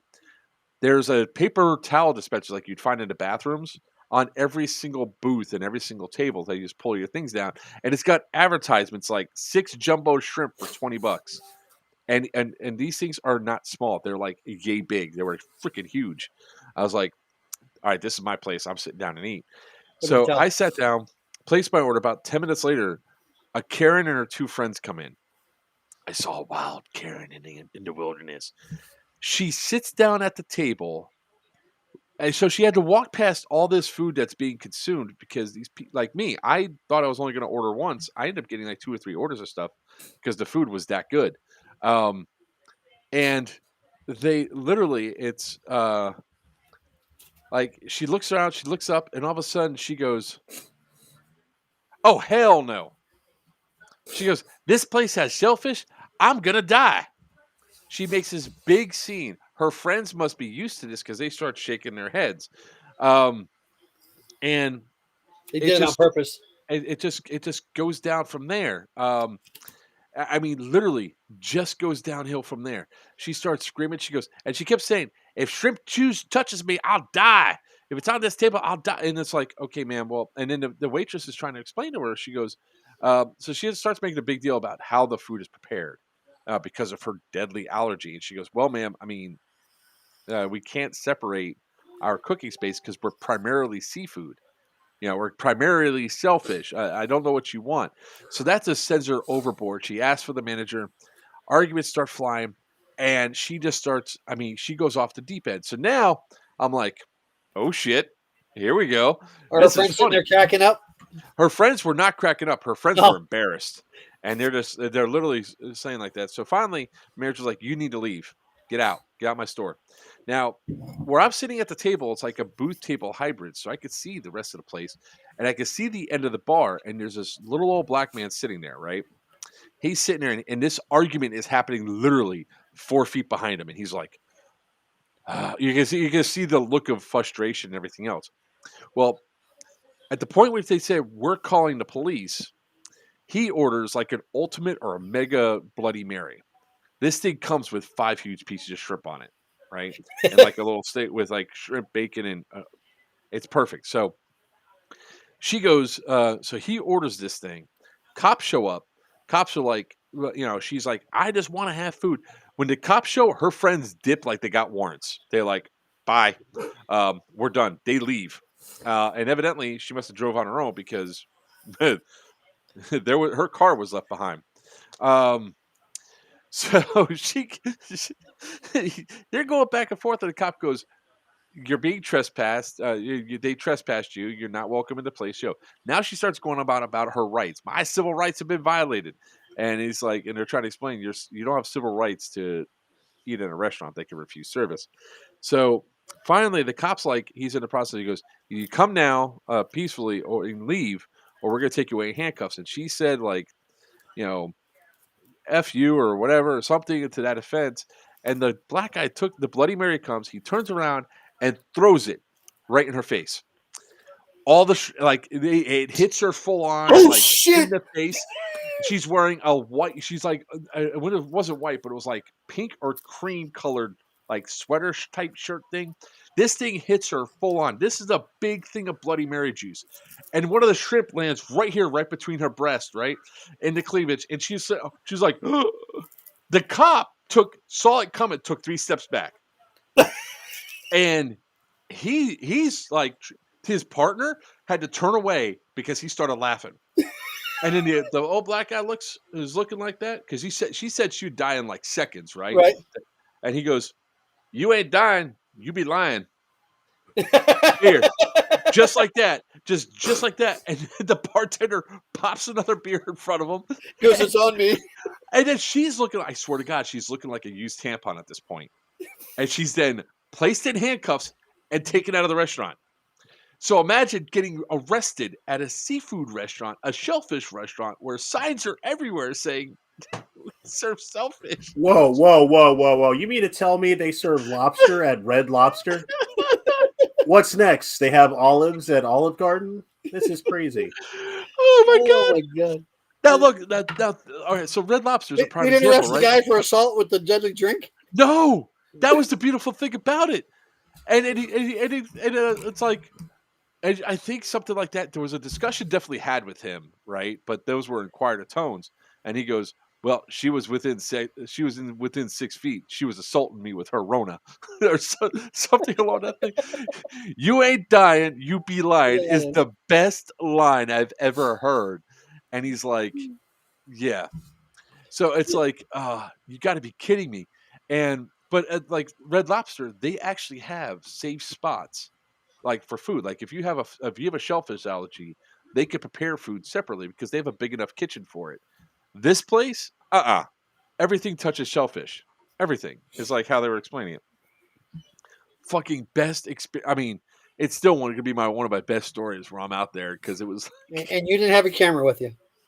I was on the phone if I was not on the phone with the insurance dealing with Damien's wheelchair, I would have stopped and done it because, and remember, this is before Make-A-Wish came in, guys. So we have the other electric wheelchair that it has to be modified. They can modify that chair to fit Damien.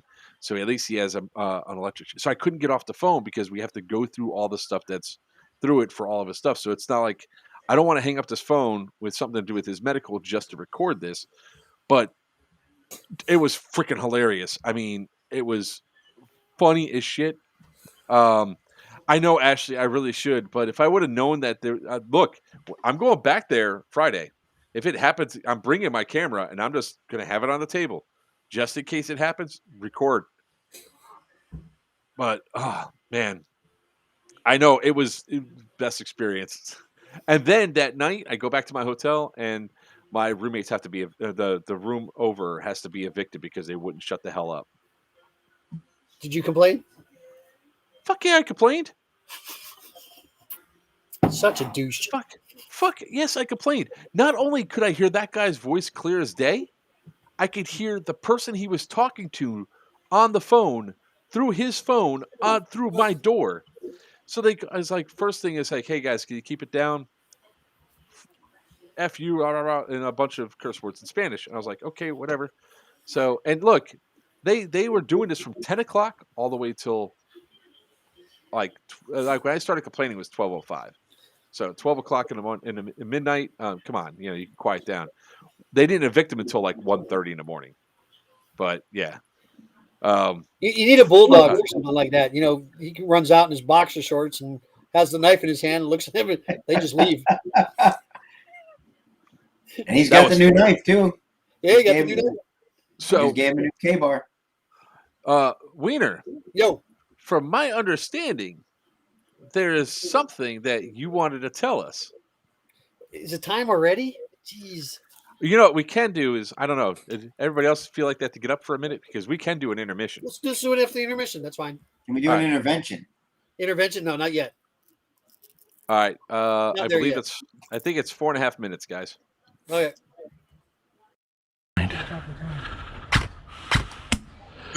One down. Don't give away our position. Let's get here. Let's get to these structures right here and push in.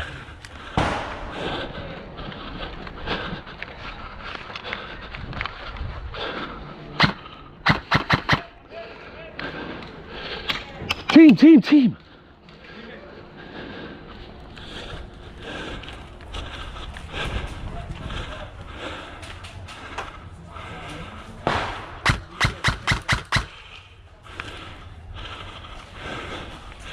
Ready to push. Hey, it's empty. We're empty. There's nobody up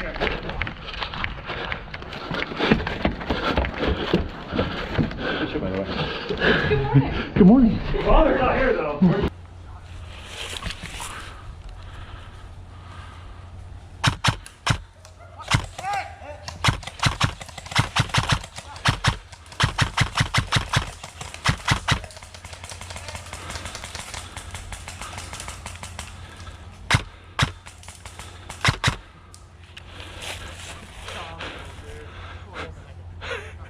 Sorry, gentlemen. It's fucking no live Trutnums. The collapse is coming.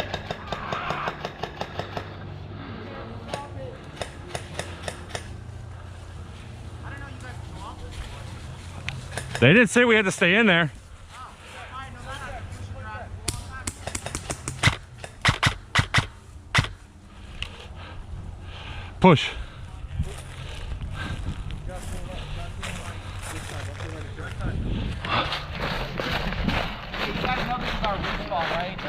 Well, we did not know. They didn't tell us that. Yeah. Just let you guys know for now. Thank you. Woo! Hey, don't hit friendlies. I'll have ringing ears for the rest of my life. Watch your fucking.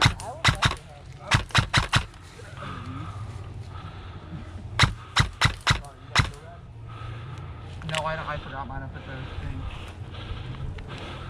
How long do we wait here until My bad. Sorry. Didn't see the dead rag.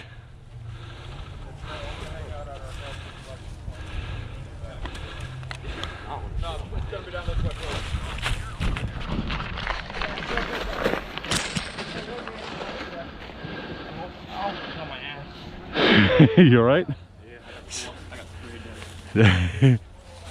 Let's move up. You heard the saying, like, white man can't jump? Yeah. Well, white men can't dance. Ain't that the truth? Somebody dropped their name. Right over there. Welcome back, guys. Randomness. That was 4.5 minutes. No, it wasn't. I actually cut the rest out because the rest of it was boring. I really didn't have time to make a proper intermission today, so sorry about that. But Paul should be happy because he was asking for me shooting him up in the tower, and that was the first start of that, was me shooting him up in the tower. And of course, as soon as we come back and when you're supposed to make his announcement, he walks away. Yes, I put a different hat on.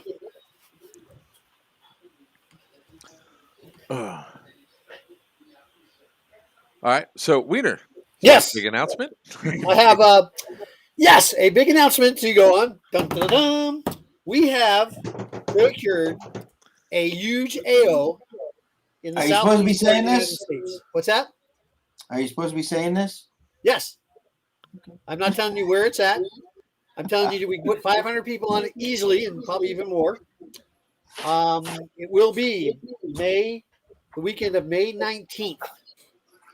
The three-day, well, Friday, Saturday, Sunday game. And we will make the big announcement later on this week of where exactly it's going to be at. We did pay our deposit today, so we now have the AO. We are working with Alex Fallon. We talked to them, contacted them for some awesome JTF missions at this AO. And we are talking with Paul, who pilots the helicopter for helicopter missions. And also, we will be able to have technicals out there. No problem at all. The AO is huge, spread out, all type of terrain. So what I should do then was what you're saying. No, you should do anything right now. We haven't decided if we're letting you come yet or not.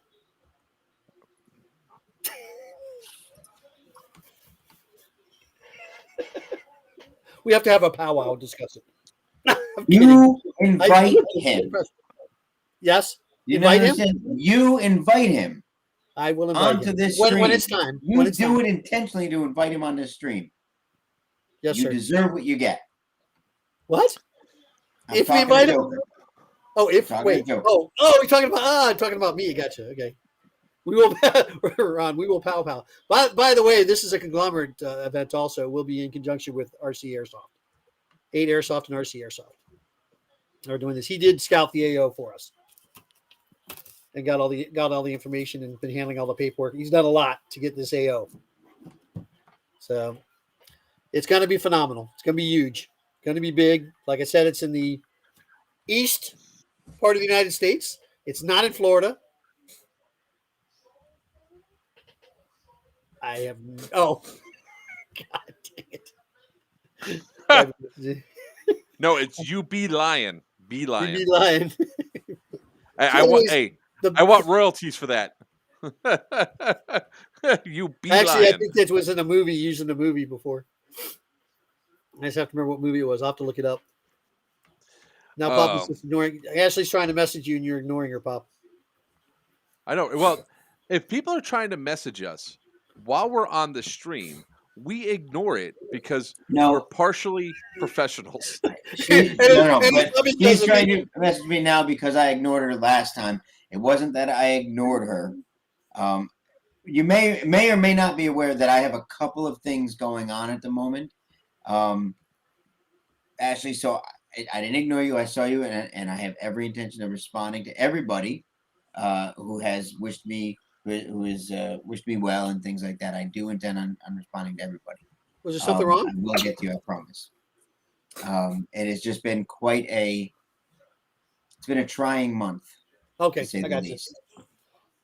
Very trying month. I thought I missed something. If there was something. No, else. you didn't miss nothing. It's all still tied. Same crap. Okay. Same crap, same day. Good. All right. So now can I ask my question to help promote your event, you fucking prick? Yes, dear. Okay. So does that mean I should, after the PA game, bring the battle bus down to that area? If you're going to drive it down, bring it down. I can't wait for this announcement. I really can't wait for this announcement. I cannot wait. There's going to be a live feed at our event, probably this Friday. Yes, it's going to be this Friday. Sorry, hang on. I got to see. Wait. I got to see if I got messages because I got to watch out. Nope, nothing new. So we're good so far. Wait a minute. Yeah, we're good. Nope. Southeast Airsoft Community. Okay, there we go. Oh, I'm hearing myself talk. Okay, we're okay. I haven't gotten in trouble yet, so so far so good. Because we could definitely use the bus for that. We could. We need a troop transport. It's not going to be in a C-130, but it'll be a troop transport. Oh, so to give some things, what we have planned for the battle bus after we get our second bus up and running, we're actually going to turn into from talking about my event to talk about you again. Because I'm trying to help you for your fucking event. Oh, okay. Dirty. Man, there goes monetization. Demonetized. Demonetized. Oh, is Restream on that too? No, it's just because YouTube and everything else. I mean, like I said, we we hit some good stuff with YouTube. You missed that earlier. Me patting myself. Perfect. I got one more thing. There will be camping there too. You ain't dying. You be lying. That's perfect. Let's. You want me to put that up? Is that up for sale? Is that live? Yeah, sure. I'll sell it. Oh, there we go. New shirt, new merch drop right here, right now. Have you seen the F Karen dude with all his merch? He's awesome. Yes. Oh God, I watch him all the time. Oh man. So yeah, the next bus we're gonna get is I'm actually making it look like a Chinook. So that should help with The other next events. bus you're gonna get? Uh-huh. You actually put a tail on it and all that good stuff, and Try to, yeah. as long as not a unicorn horn, we're good. Just for you. Weiner. Oh yeah. So looking forward to that second AT event. Ashley's one-liners again. I know, I saw it. I hope that Ashley and Brett and all them guys up there are actually coming to, like, say, the prison game, because it really would be good to hang out, play with them some, or like Geigerlands and stuff like that. Geigerlands is actually a game right up Ashley's alley because she won't have to shoot much and she probably won't get shot much because there's no windows for her to stand in front of.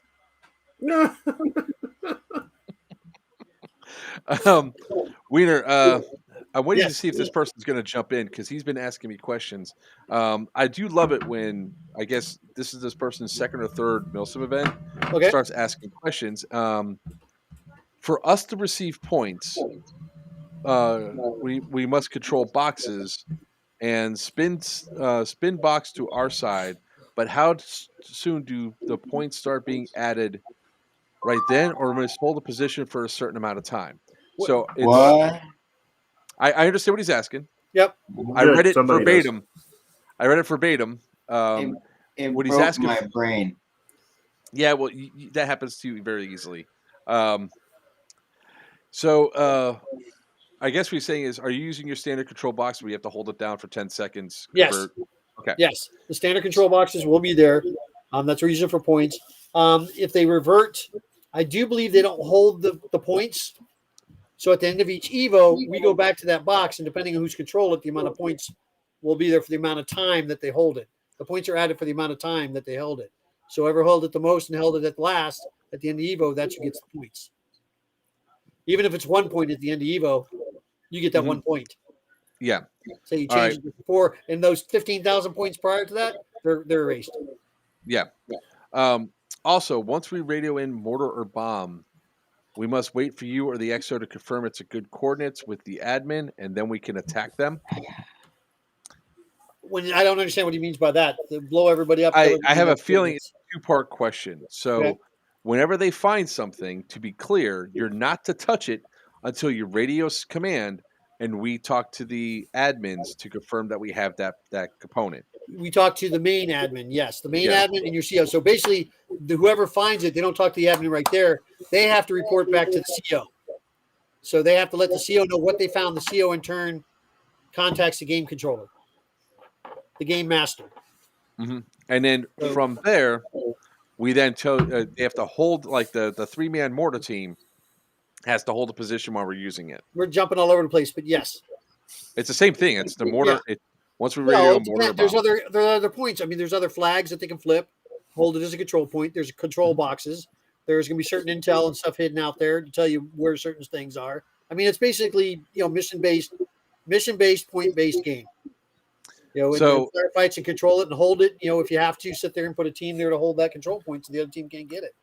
The rule said only once per Evo, but Drew mentioned once per hour, which is what's that? What mentioned what? For mortars and for bombs. Once per hour, I think is what it is. Once per hour, or depends on what intel you find. You can find more mortars out in the field, is my understanding. Okay. All right. And then the mortars can be captured too by the other side, the opposing side. Yeah. And we could also steal their aid stations and return to our CP, right? That's the question he asked. I do not know about the aid station. I didn't think there were any set up right now as far as aid stations or forward operating bases because of the size of the field. Yeah, the field is not that large that Right. needs aid stations Right. for there. So Everybody's gonna be able to eat, medic. I don't think we've discussed as far as I think everybody's a medic, but you better have your tourniquet or your ace bandages out there. Otherwise, you're gonna sit there and bleed out for the 5 minutes and then walk all the way back. There is no reviving you right then and there. So, questions that were asked before, just to clarify for this, that when it comes down to the ace wraps or the tourniquets in particular, people are asking questions about tourniquets. How wide of the tourniquet you can do, as long as it's any military tourniquet with the Velcro. Correct. Yeah, one that won't cut off your circulation if you Velcro it. I mean, not the thinner, the worse it'll be. You want to put it on. Yeah. But the ace bandages, which is a big thing because a lot of guys won't be buying the tourniquets, so we're bringing ace bandages. You can't take a 4-foot ace bandage and cut it in half. It has to be 48 inches long, and you have to have it wrapped around your arm properly. You can't just double it over and tie it. That's the reason why it's called medicing. So you can't get medicked right away. It'll take you 10 seconds to probably wrap the arm up, and you don't have to use the stupid little clips. You can tuck it inside, but you cannot tie it in a knot and say, okay, you're good to go. It has to be wrapped around your arm. Yeah, and let's go back to that tourniquet cutting off circulation. Guys, it's not my arm is not really bleeding to death. You do not need to take it and cinch it to where my lose circulation inside of somebody's arm. Just put it on, go through. And I believe Lori Watson is going to be showing We'll be up. there selling them. Yes. I will have some too. Watson Creations. Yeah. Yep. Greg will have some. Bring his stock down. The I think other Ron question, actually had some too. the other question that was asked also was, are they going to be selling BBs, nades, and tourniquets at Warzone Saturday? I have a feeling that everybody's going to be selling all three of those items. Yes. Yep. That is correct. So, and I will have D-hop barrels and drop-in kits available. Ooh, look at that drop-in kits. You are not allowed to work on them. I do what I want. You're not allowed to work on them. You say what you want. He's gonna do what he's gonna do. Yeah. How old are you, Greg? You're not my real dad. There you go. You're not my supervisor. Oh, That was awesome. Especially that head turn. What? That was awesome. Oh man. No. Yes. No. We don't want Greg to do Greg stuff. I know, because Greg misses out on everything else if he does Greg stuff. Exactly. Yep. Greg misses out on everything anyway. No, you Pop, don't. you getting Greg any misses stock? out on Greg. Here's a good question. I can answer that one. Yep. Not yet. Yes, the stock tagger grenades are not coming in just yet. They're a myth. You mind if I answer that question? Because I am getting Reaper rounds in, and Yes, I am getting CO2 gas and the multi-shot tubes in. Thank you very much. I am getting all three fists in. Wait a minute. That was Don't wrong. you Yeah, put wrong that on the conversation. soundboard, Virtue. Wrong conversation. Damn it! Hey, you little fucker. Let me tell you something. He That's an said insult. grenades. He did not say tag and launches. I'm sorry. Is a Reaper round a grenade? No, it's a rocket. It is not a rocket. It's a grenade. It's a grenade. It's a rocket. Can you pull a pin and throw it? And it explode? Ooh, look at that. Oh, You blew yep. the dust off that I one? got a case here somewhere. Oh, yeah, I do. There it is. The other half of cases over there. Hold on. Your requirement is it has to have a pin to pull. What do you think rocket propelled grenades are? There's that word, rocket. Grenade. Propelled. Means Rocket. it's shot out. It's a grenade. Carl Grenade. Gustav does not require a pin. An AT4 does not require a pin. You're talking to a guy who fell out of an airplane and never made it into military all the way. So, Actually, the Reaper rounds, you can actually bang them just the right way and toss them, and they will explode. I don't recommend doing it, but you can do it. Actually, Ron, I'm saying this, Ron, is a guy who actually ran the grenade range at Bragg. You are incorrect. There are hand-thrown grenades, and there are propelled grenades. It being hand-thrown does not make it a grenade. To answer your question, Jay, the tagging grenades that the ones that you're looking for, the Tag 67s, the stuff that require a pin and pull, are still under the ATF ban. Papa is just wrong. Wrong. Anyways, The moral of the story is Papa's going to have some fun stuff for you to throw at people or shoot at people. I love this one. That part's true. In airsoft, there's a difference due to safety. Wait a minute. No, wait. Huh? In airsoft, yeah, but not Milsim. Come on, man. There's only one real Milsim company. Catch up.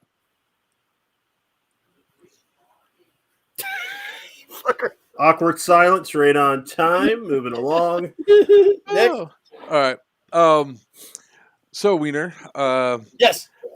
So you're gonna make this big announcement Friday. on Friday. On a Facebook Live. So is it going to be civilians versus military No. again? Or is it? Nope. Thank fucking God. This Look, was I a- love wearing my my civilian gear. I really do. The biggest thing I think you guys have experienced as well is the same shit I'm having to deal with as a CEO is, can I wear this? Can I wear that? It's a Next simple time you have a- question, yes or no. But then they go, click. No, dude, I had that at Syndicate on the field after the safety brief. The guy was like, yeah. I was like, no. It's like, you cannot wear that. You are clearly going to be shot at by your own team. Well, he's like, well, I'm going to risk it. I was like, you weren't wearing that during the safety brief. You literally went and changed your gear to put that on. Or the one guy that says, what do you want me to do? Freeze? No. Go down to fucking Walmart and buy something that's your color. Like, you have months. This happens at every fucking event. You have months to prepare. You know how many guys are going to show up? We ain't read the rules yet. Are going to ask Everybody reads the player's what packet. what their FPS is for the gun. Dude, we don't do. Are there's duels. rules? Yeah, there's. Yeah. Oh yeah. Yeah. I've already read them twice. And because what none of we them have did was civilian- after you purchased your ticket, we sent them an email or sent them a link for the rules and the waiver. How many people are you think are going to show up with the waiver filled out? By the way, everybody's on here that's going to our event. Fill your waiver out and bring it. We don't do online yet. I got to fill out a waiver? Yes, you especially. No. Joker, I think people should have to fill out a waiver to hang out with you. I mean, I was listening to you during the intermission there, you just for oxygen alone, you need to have a waiver. You know, again, you fucking assholes with it, the way it's positioned down. I just want to point out too, by the way, these rules that you have don't say shit about the civilians. If you went and looked at the uniform rules, that's where it says shit about the civilians. Other than that, every other rule applies to the civilians, from guns to everything else.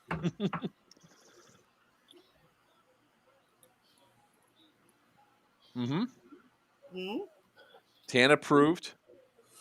Okay, so if you look at the event page when you purchase your ticket, right there in front of you is the rules about the uniform. Yeah, well, guess what? It's in the Facebook when you buy your ticket. Wow. Anyway, so Rattler, what event are you talking about? Because there's a couple of AOs that have planes. Thanks to I mean, Bulldog, heck. I'm losing sleep. Yeah. I know what there's it an is. AO in Nevada that's in an airplane graveyard that's nothing but planes. A 240 Bravo is an SMG. If it shoots, does that what type of match? No, you cannot, Tyler. Yep. That's what I No, thought. you cannot. Look, if you have a 240 Bravo, Brainerd would like to have a conversation with you. If you have Brainerd 240 finally- Bravo shooting less than 1 joule, I'd like to have a conversation with you. Yeah, he would. Let's That's like the dude that put a 40X scope on his 249 and tried to use it as a DMR. Says, who wants to wear edible underwear? Make sure it's on your forehead. Well, where's the fun of that? You know what? If it's hold on, there's one exception that's for that, right? 240 Bravo shooting 1 joule. You know, it's an SMG class. There's only one guy that comes to mind that can actually do that, and it'll look like an SMG, and that would be Brainerd. who got his missing 240 back. That's like the best news that we can. Yeah. Look in Florida, Yeah. Bulldog said something about at Battleground Saturday. In Florida. No, it's not in Florida. It's not in Florida. Nope, not in Florida. So when it goes live, so Tuesday, obviously, you're going to be back on, Winter, because we're going to talk about this. 'cause Yeah, it's we'll sound definitely talk gonna be a about how segment. you patting yourself on the back again. I haven't pat myself on the back once tonight. Thank you very much. You don't have to. We just know you do it. You can do it when you walk off the screen.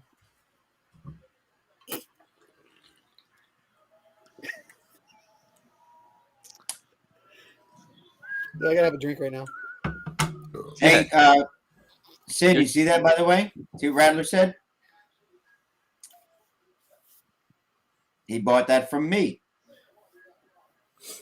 Thank you very much. The 8 that I bought, two of each. The 8 that I bought 2 of each, all sold out already. Told you, man. I mean, they're a great price point, and if they work the way you say they work, then I'm buying 12 more right now. So Pinky up, guys. We are classy are here. fantastic. 4.5s are absolutely fantastic. The Kilo and the Foxtrot are awesome.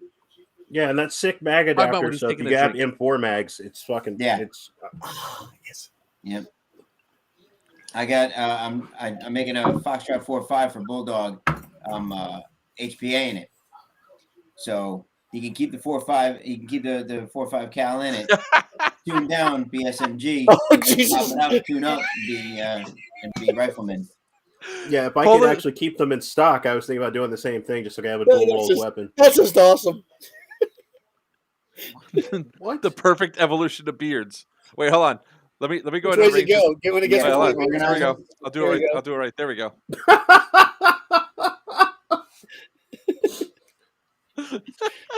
Oh my god. Oh man, this is too much fun. You seen it when I accidentally shaved my mustache off in the little doohickey here last week. Oh wait, accidentally? Accidentally, I went and took the little guide off my razor and didn't realize it. I was tired as fuck standing in front of the mirror and it started to go. Brr, brr. I go, oh fuck. So I lost my mustache and my little Bob Dylan thing right here. Oh. Woo! Good God. Woo. It took me to my 50s for this to actually grow like this. Oh. Weiner, question for you now. Ashley, happens to me all the time.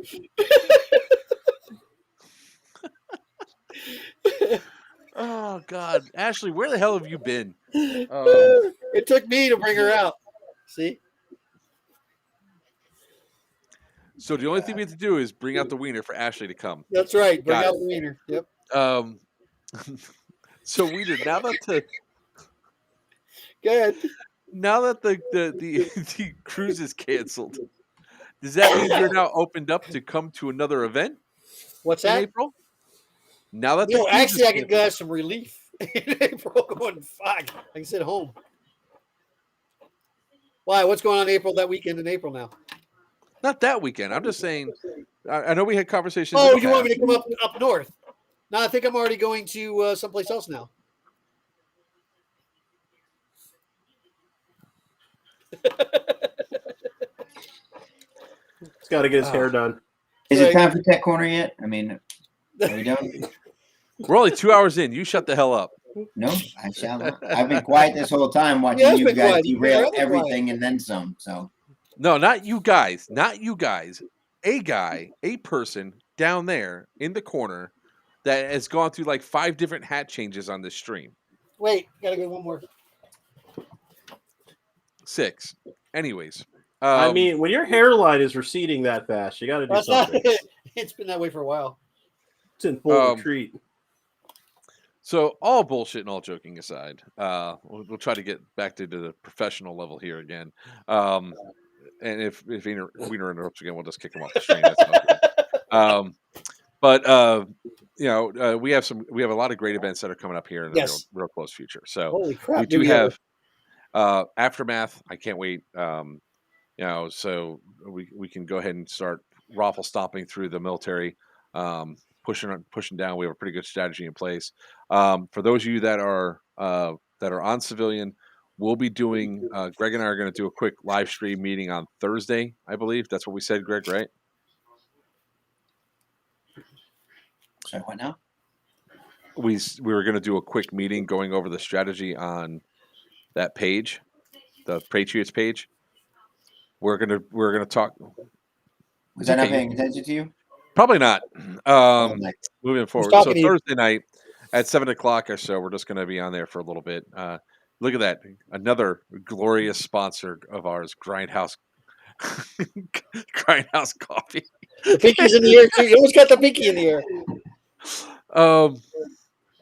My wife stole my Presson thermostat. She stole it and took it to work, so I don't have Thermostat? mine. Really?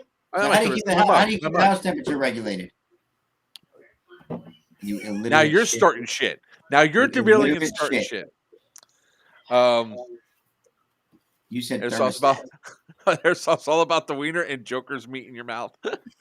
Oh. I want to go back to your wife stealing a thermostat. That actually Right? sounded interesting. That's what I'm saying. Like, Thank you, Ashley. it's like, what did you do to make that woman that angry that Yeah, she just she stole is your so mad at you. thermostat? She's like, "That's it. You're done. You're gonna roast in this house till I get home." That happened once. She turned off the AC breaker. on me. Wait.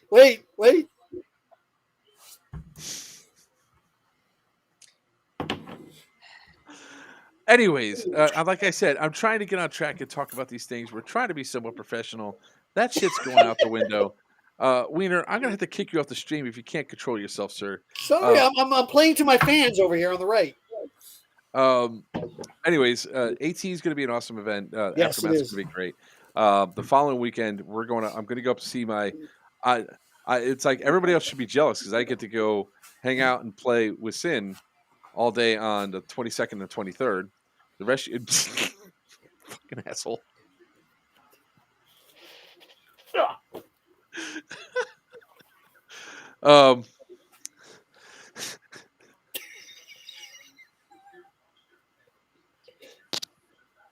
I can't today. I can't. I just can't. I can't. I'm done. I'm fucking done.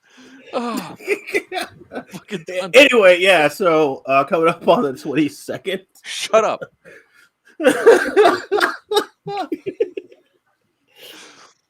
Oh, go ahead, Sin. 22nd, 23rd. We're having a charity. Oh, fucking A, the ukulele. All right. You guys got to hear this shit too, right? You guys got to hear this. We are getting the hotel block together for Syndicate 2. Fucking God. We're getting the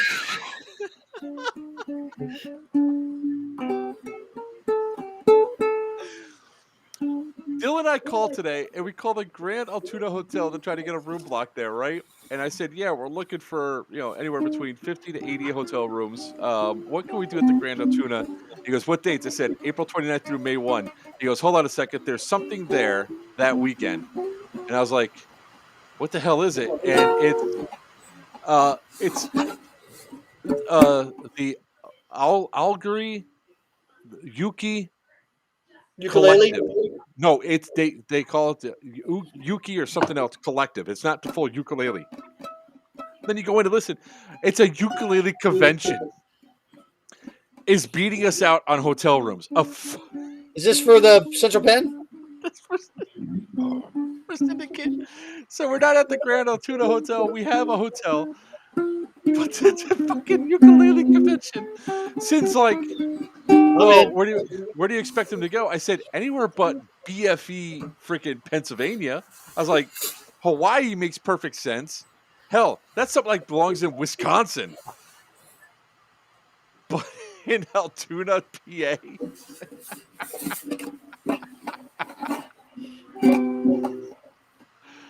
Oh. Actually, You just now saw that? I don't really give her that one, actually. That one was a little too easy. But I just dumped grenades. I let it slide. That one was a little bit too easy. That Joker looks like somebody's lost dad.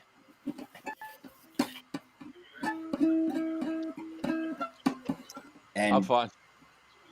Wiener looks like an extra in a bad action movie. That's right. Bad, very bad.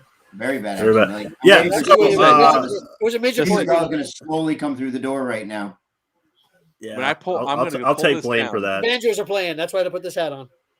I'm gonna pull this when I pull this video down, and I mean I'm just gonna stay up on YouTube, of course. But when I pull a copy for myself, I'm gonna cut out and just put down the hat fight because that's all that's going on from here now. Papa looks like a Papa cholo. like a cholo. Oh my god! Anyway, yeah. So the 22nd, 23rd, up in Ohio, the 22nd is the swap meet, buy, sell, and trade and open play day at Crucible Airsoft. Joker's coming up to hang out with me for a few days, and then on the 23rd, we're going over to MK Airsoft, which is about 45 minutes to an hour away from my field, to go cause havoc in a place where I don't have to worry about insurance.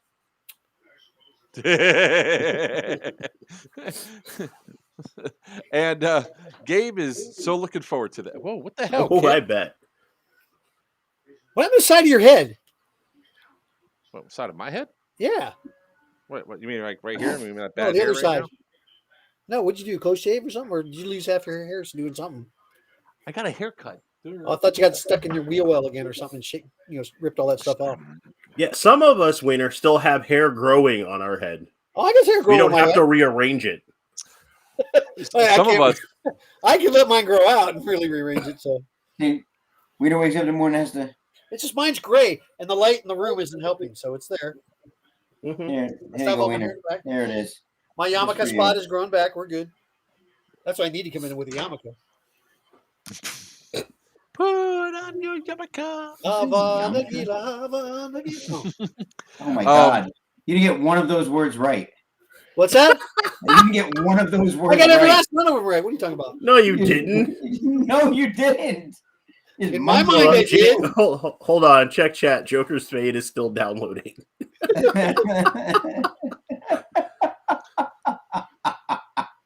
It isn't gray if you can see through it. Oh, holy shit! You have a ticket for You our guys are savage tonight. Savage. Oh my god. Our fans love us so much. No. Wiener, you were not here for the milestones that we hit. I hit 3 years in airsoft 2 days ago. About damn time. Now you can say you're sort of experienced. I've done more events and more shit in 3 years than most people have in 15. Just saying. Also, we hit over 10,000 followers on our subscribers to YouTube, which is a big milestone. And we have a video that's almost at 2 million views. So major milestones. That's there. So actually 1.9 million views on that video. So it's the channel's growing. It's growing really well. I want to thank. I'm sorry, I'm gonna have to say this right now. I want to thank the three of you guys for participating and helping out, and Well, thank you. our fans and all that. Yeah, I regretted that one immediately. It's everybody keeps saying that you have to watch giving me praise. Man, you can't say shit to Wiener. Well, it's because, see, I have to knock you down and stuff because you're always patting yourself on the back. But I'm. You know what? I want Wiener to become a drunk. I just saw something. I've been a of him drunk. doing Can you that. imagine it? It was so. I could see just an hour long of him interrupting himself telling stories, and I would just love to hear that. I would just sit around watching him yell at the wall and interrupt himself. No, to a mirror. retell It's got to be a another mirror. story. It's going to be a mirror, yeah. Do you see what this fat Oh, fucking you guys are so great on. Next face son of a bitch? Next Tuesday, oh, you guys are in trouble. There. I'm trying to fix my damn light. The stupid halo light's not working right. Can I give a milestone? Yes, sir. Is that okay? You're no longer a virgin? Absolutely. Why you gotta steal my thunder? Sorry. Nothing better to do. I just mentioned all three fists. So what happened? Demonetized. Who did what? Is it the shirt? I got a booger? What happened?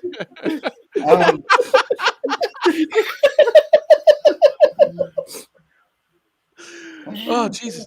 Oh, Rick, you're missing out. So Oh man, Anyway, this one is probably going to be commented on, and I was trying to. I'm gonna rename this. Fuck this. It's not the AAR anymore. It's the from the barracks shit show. And So it was almost a year ago now. No, not even. No. It was probably about 8 months ago. There it is. Probably about, I think it's Somebody about 8 say months ago shit show. that Weiner Yes. actually was the one who really did, but through the whole stream told me to open the store, and eventually by the end of the stream said the store had already been open for 2 weeks. And yeah, go back and watch. Sid, I don't know if you've seen that or not. Has it been a year ago? No, the stream happened about 8 months ago, I think. Is when the stream actually happened. Right. And no, it started. They were talking. I should open a store, and I was like, I'm not opening a store. You should open a store. I'm like, I don't. And no shit. That's not 8 months ago, man. Like, moving forward, and he's like, he's gonna open it next week, and then by the end of the stream, he's like, so Papa, I look forward to come out to the store. I know you've been open for 2 weeks now. I'm like, what the shit? So, but it got me thinking about whether or not I should actually do it, whether I should open a store or not. And finally, I was like, you know what, whatever. I'm just going to go ahead and do it. So July 31st was our grand opening. By that point, we no longer had Operation 31, and we were just opening out on Pine Island, right, which is the new field. We lost 25% of our player base, so we had to build that back up too. From July 31st to today, right? Yeah, from July 31st to today, total sales, which also includes the field, $156,000. Wow. And by the way, you're welcome. Yeah. Now, for those of you thinking anything, Airsoft nets about 25% profit, if that. And Braxton netted all of that. And then there's rent and everything else. But no, that's phenomenal. And it absolutely 1000% is because of all of you. Well, you're it's all done on my back, of course, but it's because of you guys. So, no, I'm glad I was there for the grand opening. I would not have taken the leap if it wasn't for Weiner and Joker. Absolutely not. And the constant badgering from Weiner and Joker. That's for sure. Let's give credit where credit's due. It wasn't just subtle suggestions. No, open your damn store. Yeah. When's it and open? The only thing I will say is this. I'd opened businesses before, but never a brick and mortar. It's a lot easier to just do it than people think. I was scared of the doing it part. I've opened many like IT businesses and accommodations businesses, things like that. But opening a store, I was scared to death, and it really was not as difficult as I thought. I got a very, very small SBA loan to start with, and I had some of my own money. SBA's give me 30 years to pay it back, so I think I'll be okay. Yeah. So it's doing those kind of numbers, even if you take 50% of that away and say it was the field, which it wasn't, but even if 50% of that was the field, still sold $75,000 worth of merchandise from the store in 5 months. So thank you guys. Thank you all very much. Sin, late to the game, huge help though. Talking about having someone I can actually talk tech with, getting some validation on certain things from you, and getting input. I couldn't keep going the way I'm going if it wasn't for all of this and all of you guys. So again, thank you very much, and everybody except for Ashley in the stream. Thank you guys very much. Yeah, man. I thank you, Ashley. One of my number one fans. Starting your own business Shut up, is a Wiener. terrifying leap of faith you have to make, and I admire anybody that's joined this crazy trip of being a business owner with me. It is habit forming. I'm about to start another one. Speaking of which, my food truck will be being deployed for both the prison events.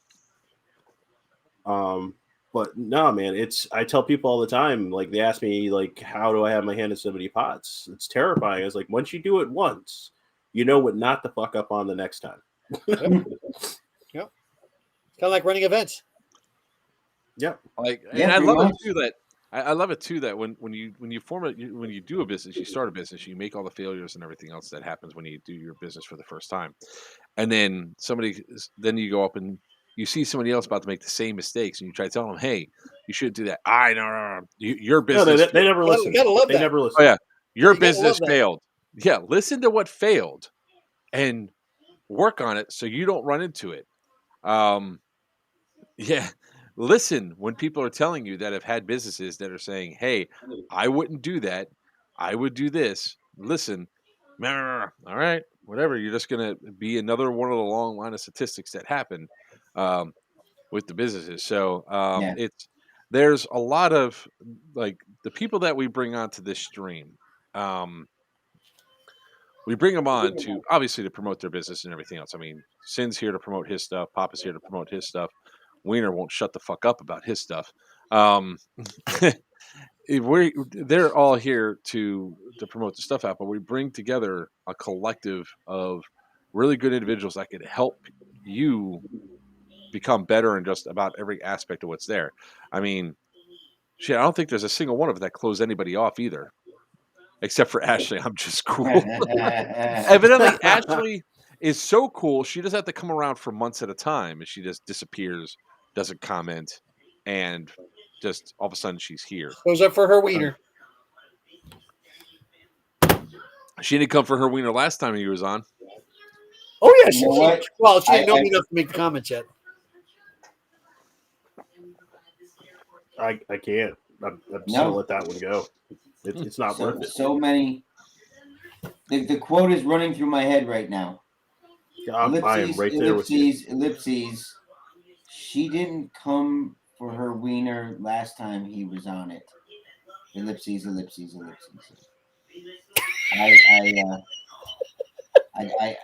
I'm done. We should just change the name of the show to No Context. Jacob Gonzalez, where's Damien? Damien is in his room right now. Hold on. Damien,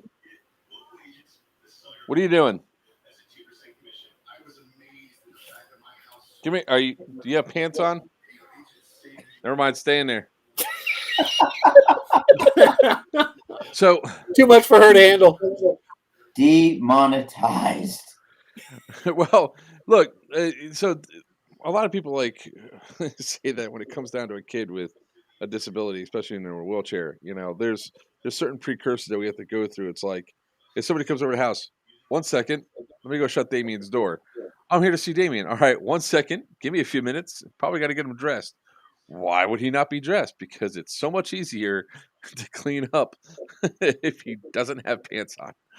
Whoa. No. Do not put that on the kid, because there's not an adult on this screen or in that channel that if you could get away with being naked all day, you wouldn't fucking do it. Am I supposed to have pants on? Actually, right now? Actually, I can't do that. It's weird. I have to be wearing at least boxers. I have to. I don't know. That's just me. I can't have this conversation because I don't have a filter or a line, so I'll start spewing all kinds of truths and I'll never be allowed back.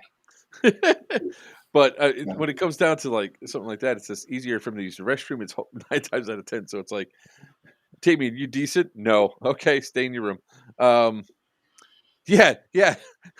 Ashley's daughter ran into the live nude. Yeah, that live got brought down, by the way. Dangerous acts, I think is what it's called. Oh God, what was it? Things you like as an adult that you hated as a kid? Naps and spankings.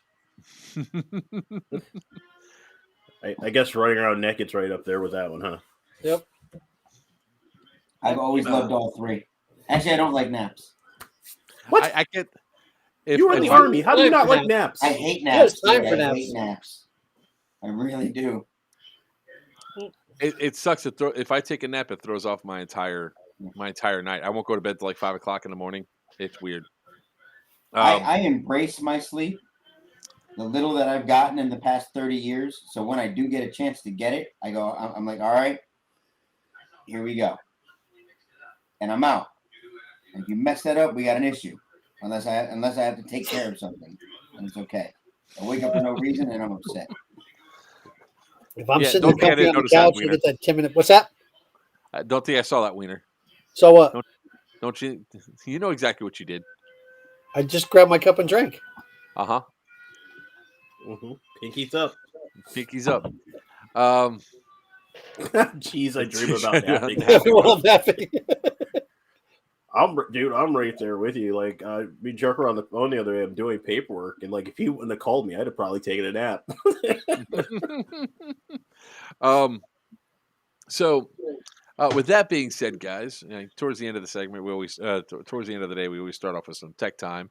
So, if you guys have any questions about airsoft guns or airsoft related parts, now's the time to start talking about them. And let's see what you guys have for some stuff. Now is the time where you ask these two gentlemen, in particular, that one and that one. What are your questions about guns, builds, blah blah blah, stuff I can't answer, but they can. And Let me address Rattler. You're actually right. You're welcome, but only if you get shot in the boobs. You're welcome, and thank you for actually doing your salesman part for your guy. I do appreciate it. This airsoft hurt only emotionally. Only in the wallet. Tyler, you know what? I've got an order getting ready right now. Let me add one to the order right now. Because if he doesn't want it, somebody else will buy it. Yeah. Oh yeah. No, they sell like nothing. So yeah, I'm currently trying to figure out how I'm going to get my parts down to Florida. I may have to buy new parts when I get there because I tried to lift up the. I was going to build a couple of Kappas while I was down there, but I'm not going to be able to get. I can't get base. When you talk, all right, dumbass. Think about this real fucking hard, okay? Yeah, you're actually if you when have does it the need to time, come you'll down see here? Joker. When does it need to be down here? Yeah, I understand this, and I have thought about this, fuckface. I could give them to you to take down so that they're when I get there, but then I have to bring them back. My parts bin is not light. What do you need? Give me a list of what you need. If you need tools and shit, I got that. Yeah, tools and shit are easy. We'll talk after this. I can get you the basics. Yeah. Mental note. Don't leave your guns with strangers.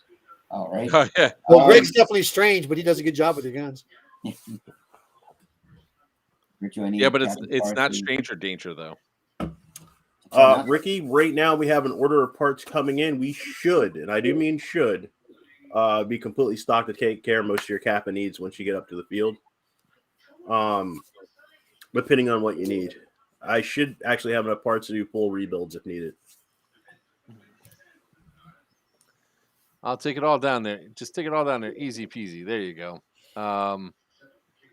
Actually, yeah, I need to call TAP again and see when I'm going to go by their shop up in Palm Beach because I might be bringing some sexy stuff up to the field near you soon. But some of them got caught COVID, so if I go in there, it's like time to suit up. Yeah, dude, TAP's got some nice stuff they just hit the market with. I was just looking at. They released specifically for high Kappas because but kind of my thing. They have lightweight full polymer slides that just came out, and really, yeah, the weight reduction is supposedly ridiculous. I have one gun right now in store that was made from their original one, which was already lightweight, and this one's apparently even lighter, but still just as strong. Yeah, they have some cool carbon fiber stuff and all that. I was supposed to go there on Thursday and see them, but like I said, they called and had to cancel because of the COVID thing. So I was like, "Yep, I don't need to catch that shit. Thank you." So I mean, I can't wait to see the stuff that they want me to show off because they wanted me to bring some stuff up. I'm ready to buy whatever you need for me to pay for it, Papa. I'm just jonesing for it. Send him an invoice, Papa. Send him an invoice. I got a couple I got to do that. That's called a sugar daddy. Yeah, the sugar daddy's broke Wait, right hold now. on. He's sponsoring events. Hold on 1 second. I got He's a a- question. I got a question. Ashley, do you play softball? Oh shit! Yeah, it's like Weiner's like, I'm broke. I'm more of a Splenda daddy at the moment. Yeah, Splenda, that's it, Splenda. until he hears softball. Oh I man. got an 800 credit score. There's a credit card right there. Oh God, I heard a guy once. I can't remember the whole line, but somebody asked if he was a sugar daddy, and he responded, "Was no, I'm a glucose guardian." Oh man, I tried that once. It's a very awkward thing. No, but I got Yeah, feet feet pics. pics. What?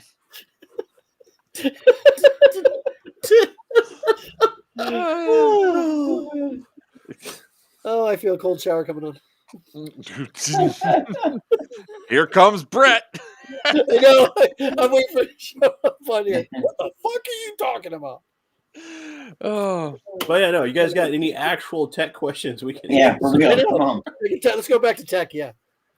As far as I don't have anything up because my MTW works great. It's got They are a that, dream it's got come that crazy D-hop barrel in it, and it's just doing phenomenal. So as long as they keep, Yeah, keep the dirt out of it, I'm golden. One of the best out of the box guns I've ever owned. My only regret is I bought the first generation that came out. So before it got stolen, my serial number on my original MTW was actually 506. Really? 506. You know, mine's number 6. 000006. Yeah. Where's that? It's right here. And then it got stolen. No, and Wait the a new second, one they what? Yeah, said, Weiner has it apparently. no, you got a Gen 2, don't you? Airsoft. Okay. Hang on. Yeah, no, that's Weiner's got Gen 2. Damn it, I can't see. I know my number's here somewhere. There it is. Shit, I can't see shit. Guess I can Oh, try. shit. Oh wait, I got that. Huh? Ashley's throwing down. Oh. Free tip to play Airsoft, Brett can share. Oh, really? 800 credit score. Credit card coming. Weiner's going to go in his prescription field. That's right. Wait, I'm getting the boost. The Experion boost. I got it. We're good. Yeah, Starman, for a while there, oddly enough, they were one of the most stolen airsoft guns. The most stolen, you said? Oh, yeah, like MTWs, man. Like, seriously. Yeah, people were. Yep. A lot of the problem was that they looked so close to real steel that some people stole them out of people's cars. Yep. If you didn't keep them in a case or hidden, covered under blankets, or. Yep. But out of the box, it's beautiful. I got to get the new trigger board for mine. But even out of the box, great gun performance. Yeah, 10 S, and then 4 zeros and a 6. Yes, this is Gen 2. Yep. I got it from Rage Custom about 3 years ago. Best gun I ever had. I think the only thing I broke on it was the damn mag release thumb button. That's the first thing I replaced. The Max mag release with the spacer actually works amazingly well in those. Okay. Yeah, it's been replaced already. Can Weiner be my airsoft sugar daddy? She's asking Brett.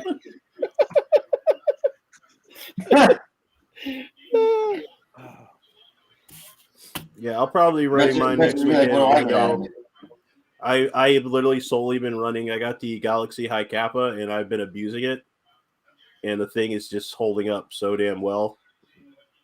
You guys send me some pictures of that. I haven't seen them yet. Wait, they probably have them on the. They have them on the site. I didn't technically get mine through the normal means, so they might be. Actually, I have mine with me. It's out in the car. I can bring it up. I'll show you later. But no, like it's basically a TM spec or the Wii. Yeah, you were telling me. That grip. I love the Galaxy High Kappa. I didn't want to. I try to remain unbiased when I'm attempting to break something. But rain, snow, mud, it's performed I recently was in a very cold swamp. I thought it would stop cycling, and it worked flawlessly.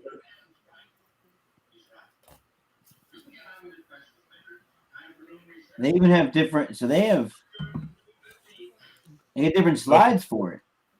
Yeah. All right. So I don't know if you Yeah, can actually see my phone screen. Maybe. Nope. All right. So there's a tool on Android, and it might be on Apple. Usually is called NFC Tools. Is the app you want to use to write to those tags, Tyler? I don't have a tag with me, but if you load up the app, it'll scan the tag. It'll tell you what's on there, and there's a write function which you can put any data you want into it. On my tags, I have my name, my address, my phone number, the gun serial number, anything I think might be relevant. And you just write it to the tag. But the trick is when you write it to the tag, there's another option to lock the tag. Always lock the tag. It means the tag's one use, but locking that tag means nobody can change it. Personally, if I can't find a way to hide it in my gun, I glue it into the gun somewhere. And it has saved my ass at least twice now with somebody claiming that my gun was theirs. Will do, Paul. Thank you. So I got a question for you, Papa. Go for it. What guns are you bringing me for Friday? I guess you'll have to see, won't you? All right, fuck you then. You like that? No, you don't, No. do you? I was asking. I want to know if I have my indestructible back. We'll have to see. What did I ever do to you? Yes, you will have the Indio. Yes, you'll have the Indio. Yeah. There is actually a topic that I'll bring up. It's something that I'll wait for. Are you going or are you coming back? Okay. So when he comes back, he can jump in on this. But you know, I really want to know what's behind those two doors. Just you like that? He's going to go in one and come out the other. 16, over the past 2 weeks, there's been conversations, and Bulldog will say, every time if you ask him like best gun, if he doesn't say MTW, he will always still say HPA. So the conversation is not whether HPA is allowed or should be banned or anything like that, but it's HPA versus AEG. And over the past 2 weeks, I've been giving it a lot of thought. And the truth is, really, there's one and only one downside about HPA, and that is having a remote line. Now, yes, you got different kinds of tank stocks and things like that, but forget that for a minute. But other than the remote line, there really is no downside. Everything else pales in comparison to having HPA. If you took one gun and you spent hours and hours, days and days, money after money on an AEG, could I make it perform like an HPA? Absolutely. I can make it super, super quiet. Probably not quite as quiet as an HPA, but I can make it very quiet. I can make it shoot obviously just as well and even just as fast. But what it won't have is the longevity, the lifespan. For the cost to do that with both of those things, it will actually cost just as much, if not more, for the AEG. I know that because the two guns sitting up on my wall, two custom guns, one of them is the Spectre, which is a lineless HPA. The other one is the Indestructible. And the Indestructible, which performs every bit as well as the Spectre, costs $1,000, or excuse me, $100 more than the Spectre. So at that point, now you're talking about if I were to hold the trigger down on both, is it going to? How long will each of them last? And you'll detonate the AEG before you will the HPA. Absolutely. Yeah. So the question becomes then, why not HPA everything? And I don't have an answer for that. other than a little bit of ego, a little bit of that, the difference between a guy, someone who tunes a 351 Windsor, try to squeeze every bit of horsepower out of it versus, a twin motor Tesla. Well, Performance is performance. Brainerd, that's only sorry. Good. Good. That's only partially correct. The upfront cost, yeah. The upfront cost of HPA, because I can build you an HPA gun around the selling price point as a starting gun. It comes down to what engine you want, what body you're using. I've done it before. I've had kids come in and want an HPA gun, but don't have the budget to go like full Polar Star Fusion engine. You don't actually. I have to say this. A few years ago, I would tell you go Polar Star Fusion engine because based off of what was on the market at the time, it was the best you could do. Now, not so much.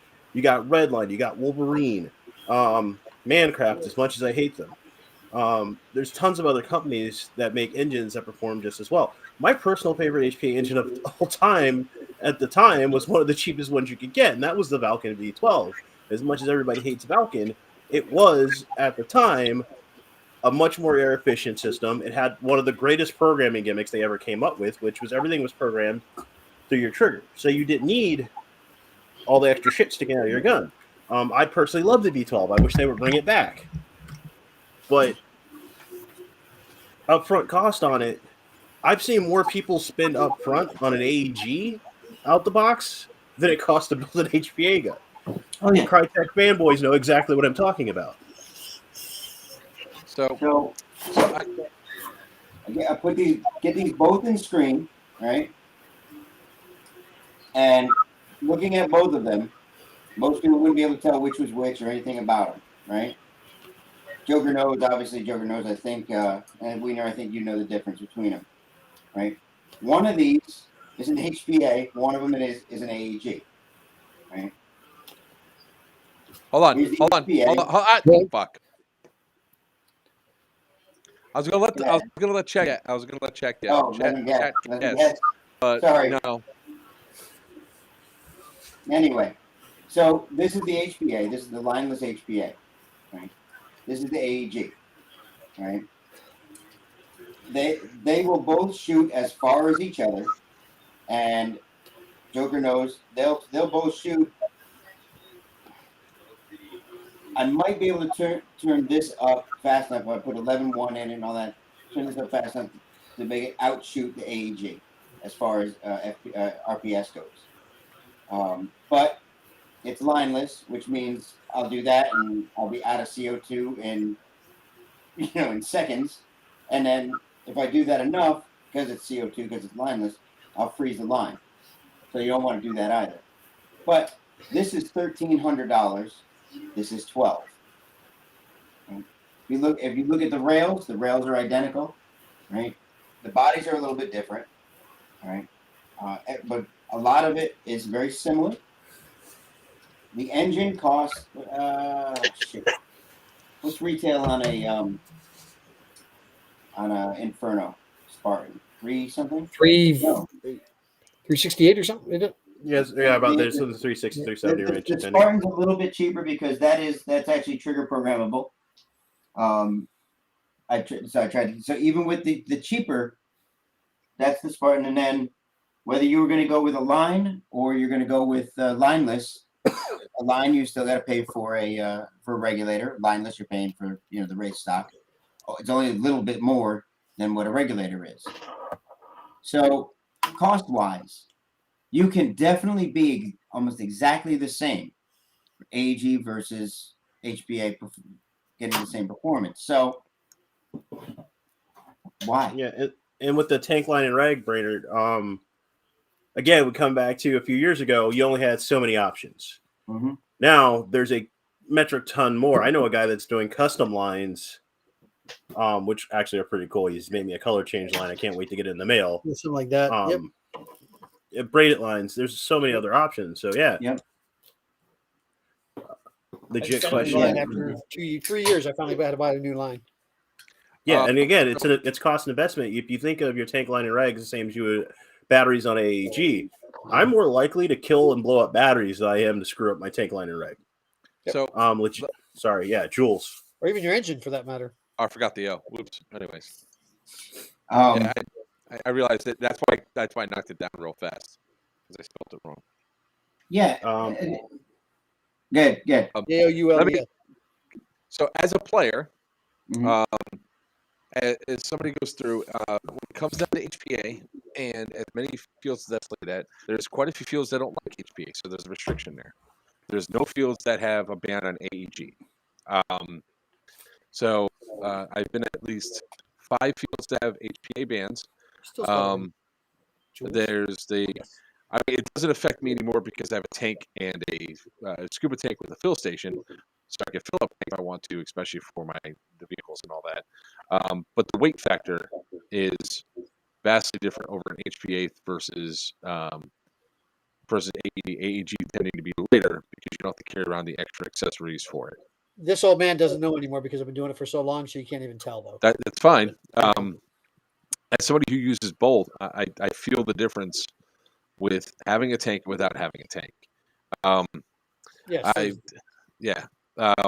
then refilling the tank, or if you get a leak in your tank, it's much more pain in the ass than simply just replacing a battery. That's my personal opinion. I will say this it's 2022. So in almost 30 years of playing this sport, I have literally never had a leak in my tank. Excuse me, saying a knock on this. But like personally, it's because I've been playing for so damn long. With lightweight carbon fiber tanks that have hit the market, I don't feel the difference anymore. It's the only reason I literally got out to the field and not put my tank in my backpack because I'm an idiot and have not noticed. It's just that's just as a player. I just speak from my side. But the funny thing is, you only been playing for 3 years, so you know. Yeah, whatever, man. I played more than 3 years, and like I said, most people playing 15. I mean, I did fucking 30 events last year. 30. And not small events either. Nobody's down here. Oh, that's towards being a dick. Yeah. So you had your time. So the question still remains. Seals. Seals are what can go bad on an HPA, but seals can go bad on an AEG. Right?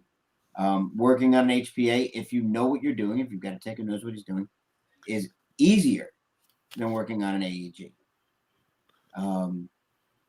So back to the question, back to the hypothesis. Is it ego? Is it bravado? Is it those things that keep us with AEGs? I really believe that that's what it is, because if you can, again, if I can build a 4-banger twin turbo and pump out 900 horsepower from it, that's great. Yeah, but you can do the equivalent with 2 electrics. Throw an electric motor in and you're off and running. Get way more torque out of an electric motor. It's all bravado just to see if you can do it. I'll agree to an extent. There's some people that are literally stuck in their ways. There's a lot of players I know that refuse to admit that technology is caught up in the airsoft community. I was trying to explain gate tightens to a customer the other day. He thought it was a gimmick. He had explained to me that it was a gimmick, and that MOSFETs are a gimmick and nobody needs it. I smiled, I fixed his gun, and I carried on. It's just not worth my pain. But I know so many players that give me crap about running the HPA because they think like I want to be a Billy Badass, or it's gonna make me a better player. No, I'm lazy. That's why I run HPA. I work on enough people's other stuff that I don't want to have to work on mine. Yep. Sorry, hold on. Because most people want to get into the sport with an AEG. Again, and that's it. A lot of it comes down to people watch YouTube videos, people get into the sport. Almost all rental guns are AEGs. Like I have a HPA rental gun, but nobody ever wants to rent it. And that's what they get started on. That's what they get used with. There's a conception that it's a simpler thing to deal with. It's honestly not. It's way more complicated to work on an AAG when it breaks. There's so many other points of failure. Oh my god! But that's not the optics on it that they see because everybody's running them. HPA has become more prominent in the last few years, and I think that's helping turn. And a lot of companies are getting into the game and coming up with new systems. Titman's finally releasing a gun that's not shit. But it depends how. Hold up, what? Dual tank just means you can keep up to it. So No, dual Tyler. tank setup on an LMG is a blessing and a curse. Yep. Because here's the issue. I would suggest getting a bigger tank or bringing a secondary tank you can swap out to. With a dual tank setup, if something goes wrong with one of your tanks, 90% of the time you just lost 2 tanks. Yep. See, like for an LMG, I would say going with HPA for sure. If you're doing like regular rifleman stuff or anything else, I don't see the need to go between the two. And again, it boils down to, I almost guarantee it's region. You know, what is the primary? Definitely. Like Papa Shop primarily is AEG. So not that he can't fill stations or anything else like that. So it goes down to it. People like the field, don't want to switch to a new system. They don't want to run a tank that bounce around on their back or on their ass or whatever. They don't want to have a line that could potentially leak. And it's funny that I was going to mention before when you say you never had a gun that leaked. At the Zion game, there was 4 guys that had leaks in their gun. One of them being the minigun leaked. So it's like, and we saw that at the Prim game, where several people were bitching, complaining that they're going to go back off the field to go refill. Oh, can you bring my scuba tank with you too, Papa? Friday, thank you. That just clicked in my head. Sorry, but they were complaining.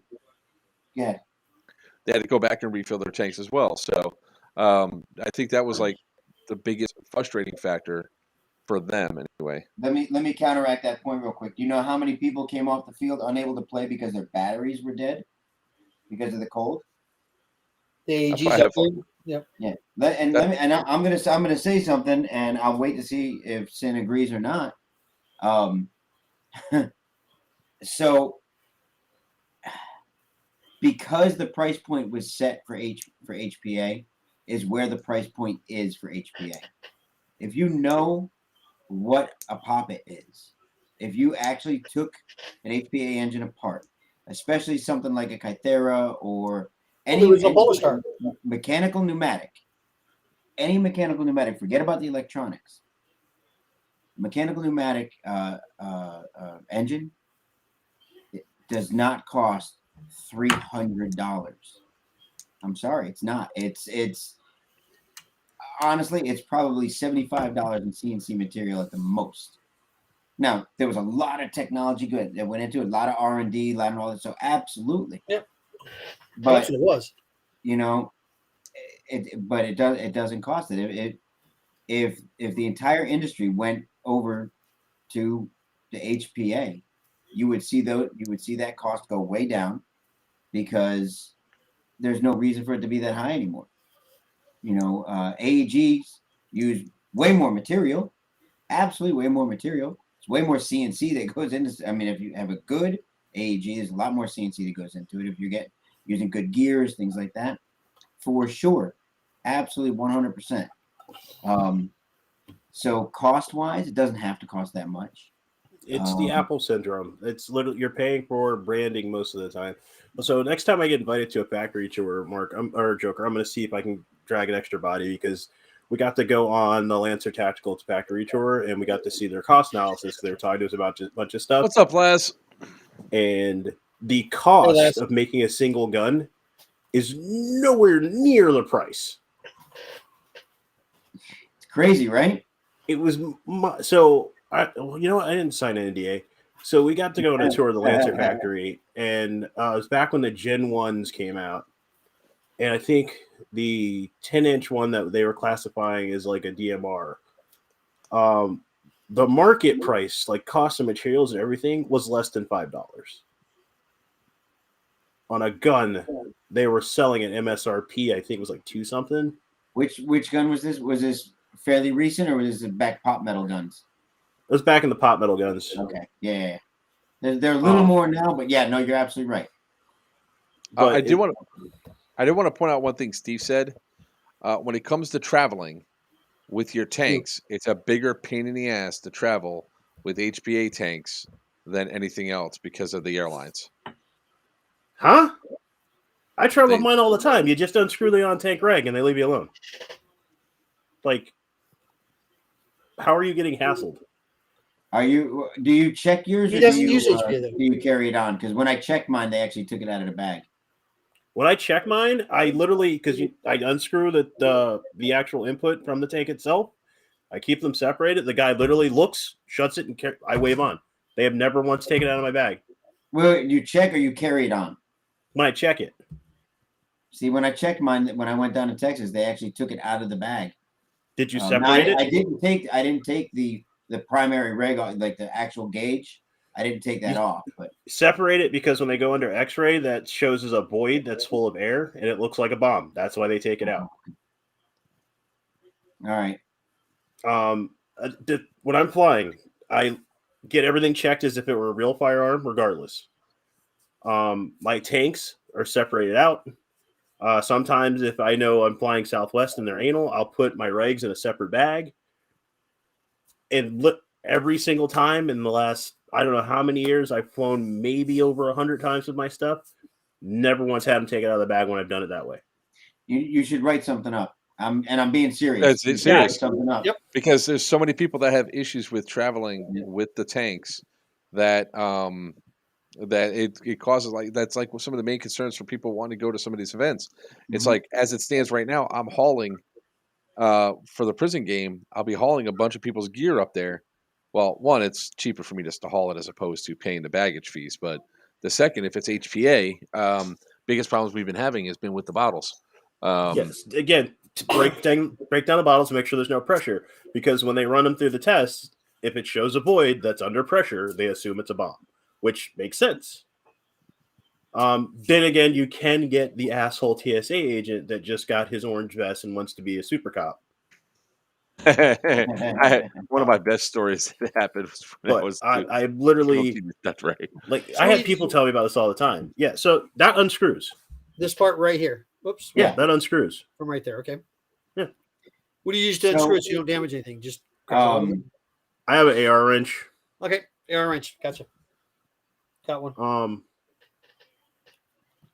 Yeah, because I did that's when we flew to Texas. Actually, if you could see my calendar, you'd have an aneurysm. What's that? Ashley said that's a lot of flying. You could see my calendar, you'd have an aneurysm. Yeah. I have one more to throw out before, but I want to finish this. I want to finish this topic off real quick. So I recommend everybody kind of don't go off what you've heard or what you think you know. Get your facts on all of it.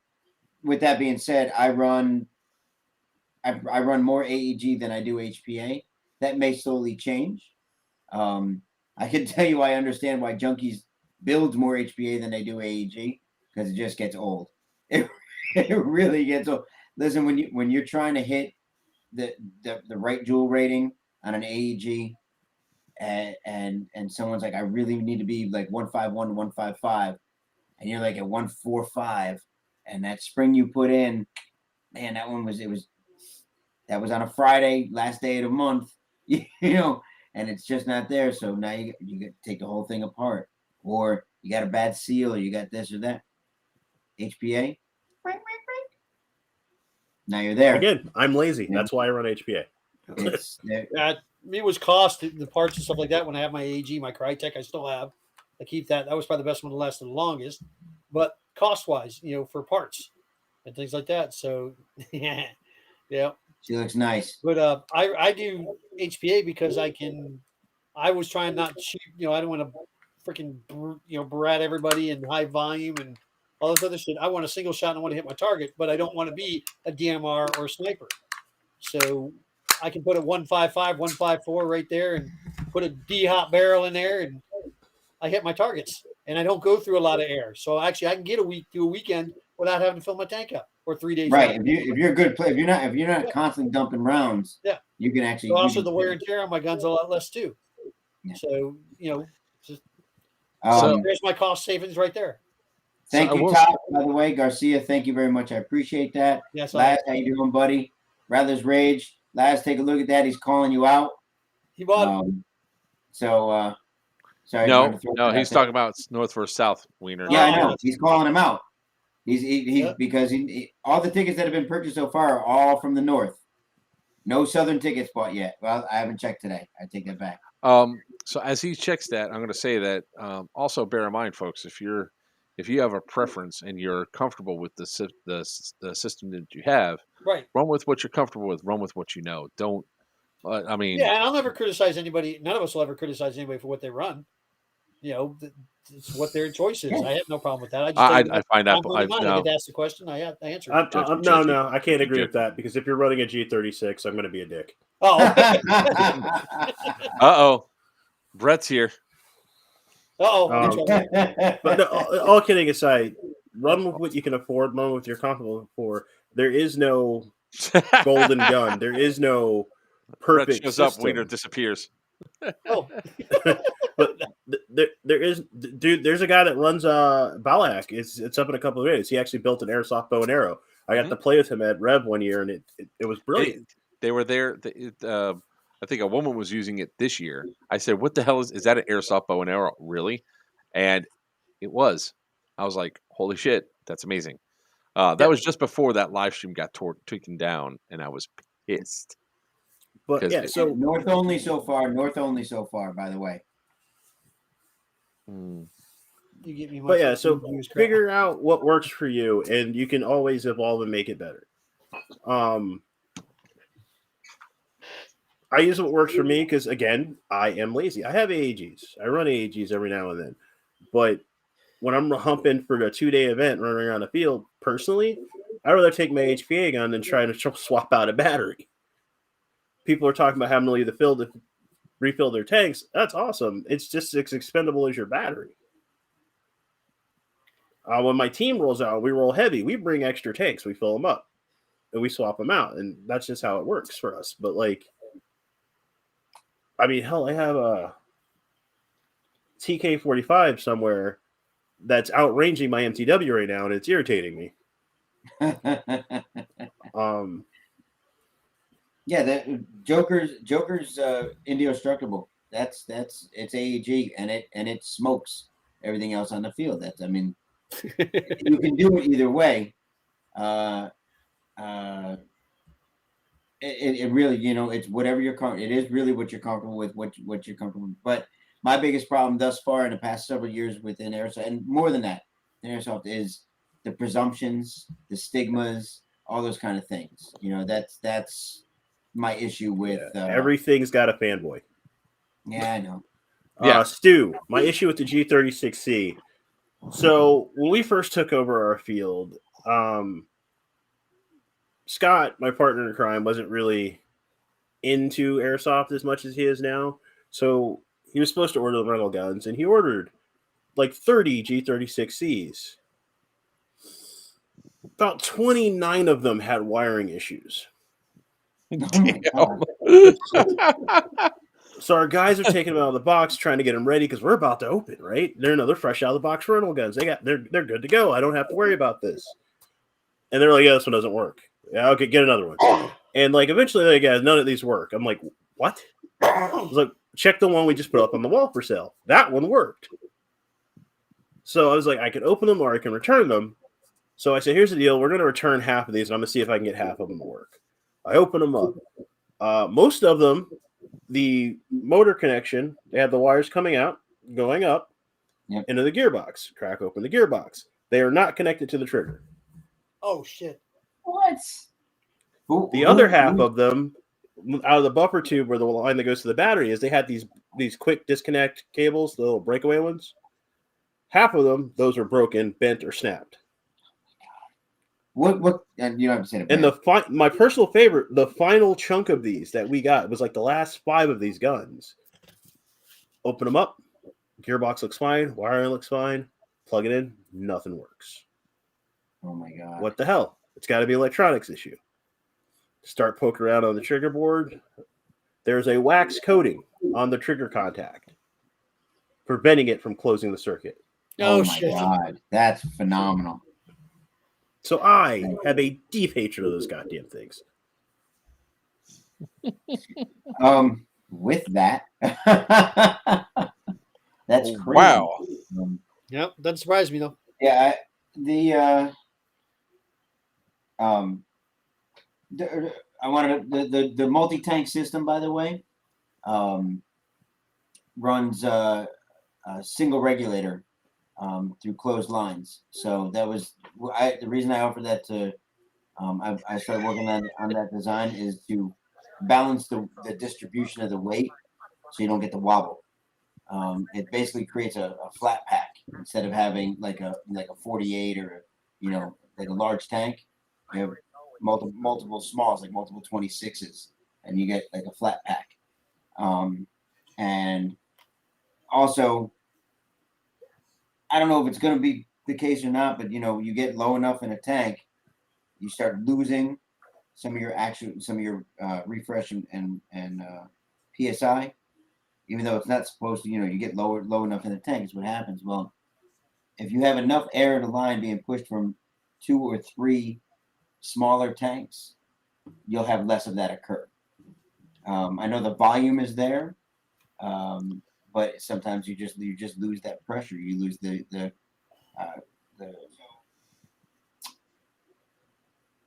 condensed air, the compressed air, and it starts to expand more. I don't know. I'm an idiot. Speaking of which, I don't believe I have to say this, but since we had it happen, I feel this is a great forum to express this in the open. Do not use CO2 in your HPA gun with a regulator and tank that is not regulated for it. No. Gentleman showed up. He's playing a couple of games. And his gun was shooting hot, so we had him tone it down. He says, "Oh, it's the CO2." And I looked at his line. I looked at his regulator. And I went, "What?" Yeah, I run CO2. I was like, "You shouldn't do that." He goes, "Well, I've been doing it for last year. It's been fine." For those of you who don't know, CO2 will condense and create moisture inside your tank. So after using it for a year, he slowly built up a level of water inside both tanks until they blew up on his back. Wonderful. Absolutely wonderful. So let's not do that. So I have one last question for anyone there, and Sim for you, if you have any. I am not anxious to get the new Lancer Tactical V3 Gen 3s. The only addition that's been positive is so they run the Zion Arms MOSFET. If you look at the Gen 2 trigger system, it's basically the Zion Arms without the programmable chip, and the new ones are programmable. Everything else is less. It's this is a downgrade. Oh, you're looking at the Gen 3 now? Yeah. Everything except for the programming trigger is all a downgrade. So anybody that's asking me if I'm getting the Gen 3s in because they're looking at buying that instead of the Gen 2s, don't buy into it. Just because it's new doesn't make it good. I carry the MOSFET. I'll put one in for you if you want. Yeah, I'm looking at the specs. Literally, this is a downgrade across. Oh, wait, no, it comes with a Dean's connector now. Yeah. Like, why would... Yeah, that's a question I have for almost every single freaking airsoft company, like airsoft gun manufacturer. Why the hell are you not on Dean's yet? Dean's and low resistance wire. Dean's and low resistance wire. That's literally that is my I want them to do. Just Dean's and low resistance wire. It's not hard. It's not hard to do. Nope, not hard to do. That was one first thing I learned how to do on all the guns. Change them over to Dean's. Well, Brainerd, for you, all standard M4s are meme guns. They're meme machines for you. They look like a pistol in his hands. Yeah. So, but I will tell you the truth. I carry half my wall on occasion will be Lancer Tacticals. They're only the SR series. I don't carry anything other than the SR series, the SRS, SRXL, SRL, any of those, because they're built. They're done right. That's the same as the G&Gs though. Don't get the Raiders. Get the G&G. I'm sorry, G&G is the SR line. Lancer Tacticals are the. I was about to say, I was about to correct you, and I was like, oh, maybe. I fixed it. Yeah, you can't buy the lower ends. You have to get the mid tiers and ups of any of those companies. But yeah, Lancer is not what they once were. They are way better than what they once were.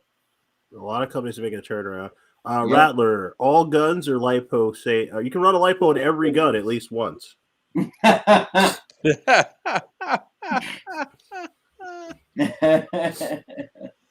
a damn lie, sir. No, it's not. Yeah, you can do it yeah, at least once. I did. I gave a class on LiPo battery and how to use a smart charger this weekend. Weiner wasn't there, so I didn't have to talk slow, so it's okay. Yeah.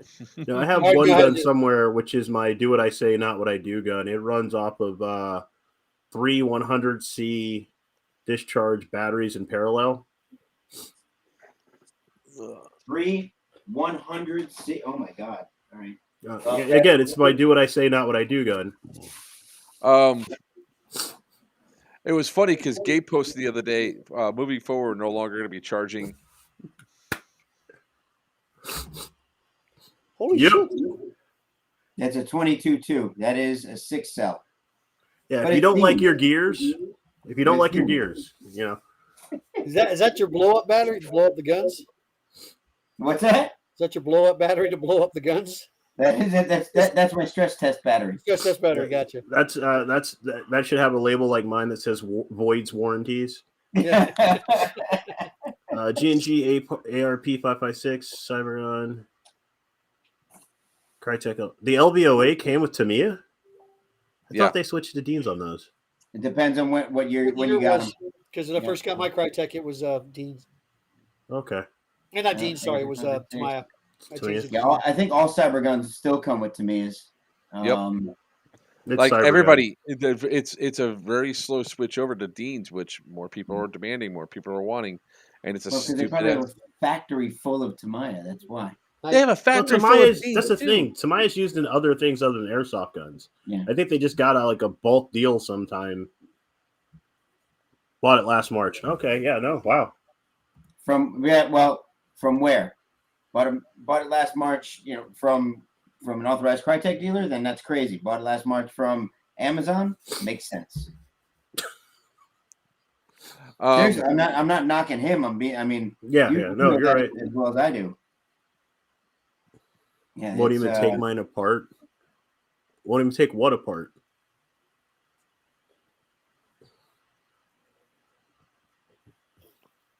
Oh, any of his guns. He said it earlier. He just breaks them. He doesn't fix them. Yeah. I tell everybody this, and I recommend it. I highly recommend it. You guys can disagree with me. Buy a shitty gun, take it apart, and see how it works. Mm-hmm. I did. I had old. If you can get one at a swap meet for $10 to $20, not only as a tech does it help me when you vaguely understand what the hell you're trying to tell me is wrong with it, it helps you learn how to solve simple solutions that I'm going to charge you for because you're annoying me. The shell is the only thing VFC. I gave a class. KWA lower. I had someone come in yesterday. He had an Aries, and I picked it up and I listened and I couldn't hear the micro switch click. So I happened to have another gearbox that I knew it was an Aries gearbox just in there, and it was the blue one. So I started opening it and I showed him everything inside and even where that micro switch is that's clicking. Pointed all out to him, did all that, closed it up, gave him that gearbox, sent him home. He sent me back a video of it working now because he took the whole thing apart. I showed him what to watch out for. That's obviously that's not 6, 7, 8 years worth of experience. That's his first time doing it, and great. That's not him with a perfect shim and all that. He took it apart, fixed, put back together. That's the first step.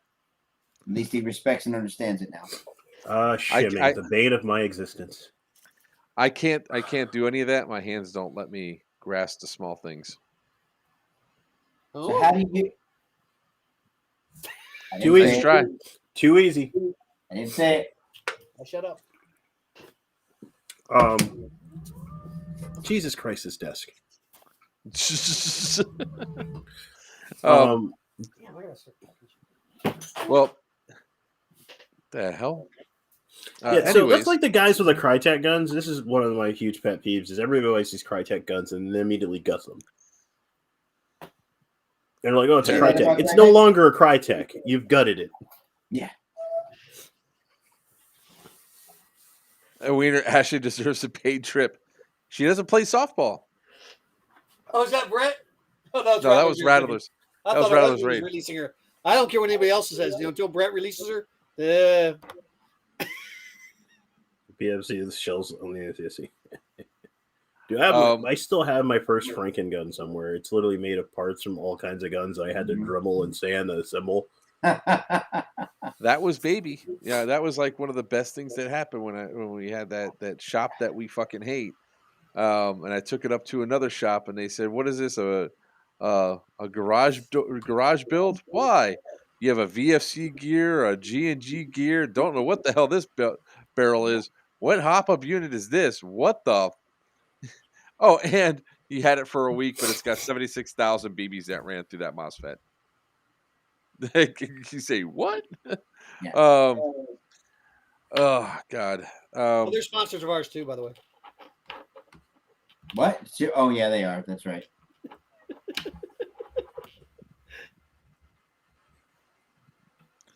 I didn't say a word. I'll shoot him again. That's all good. I didn't say a word.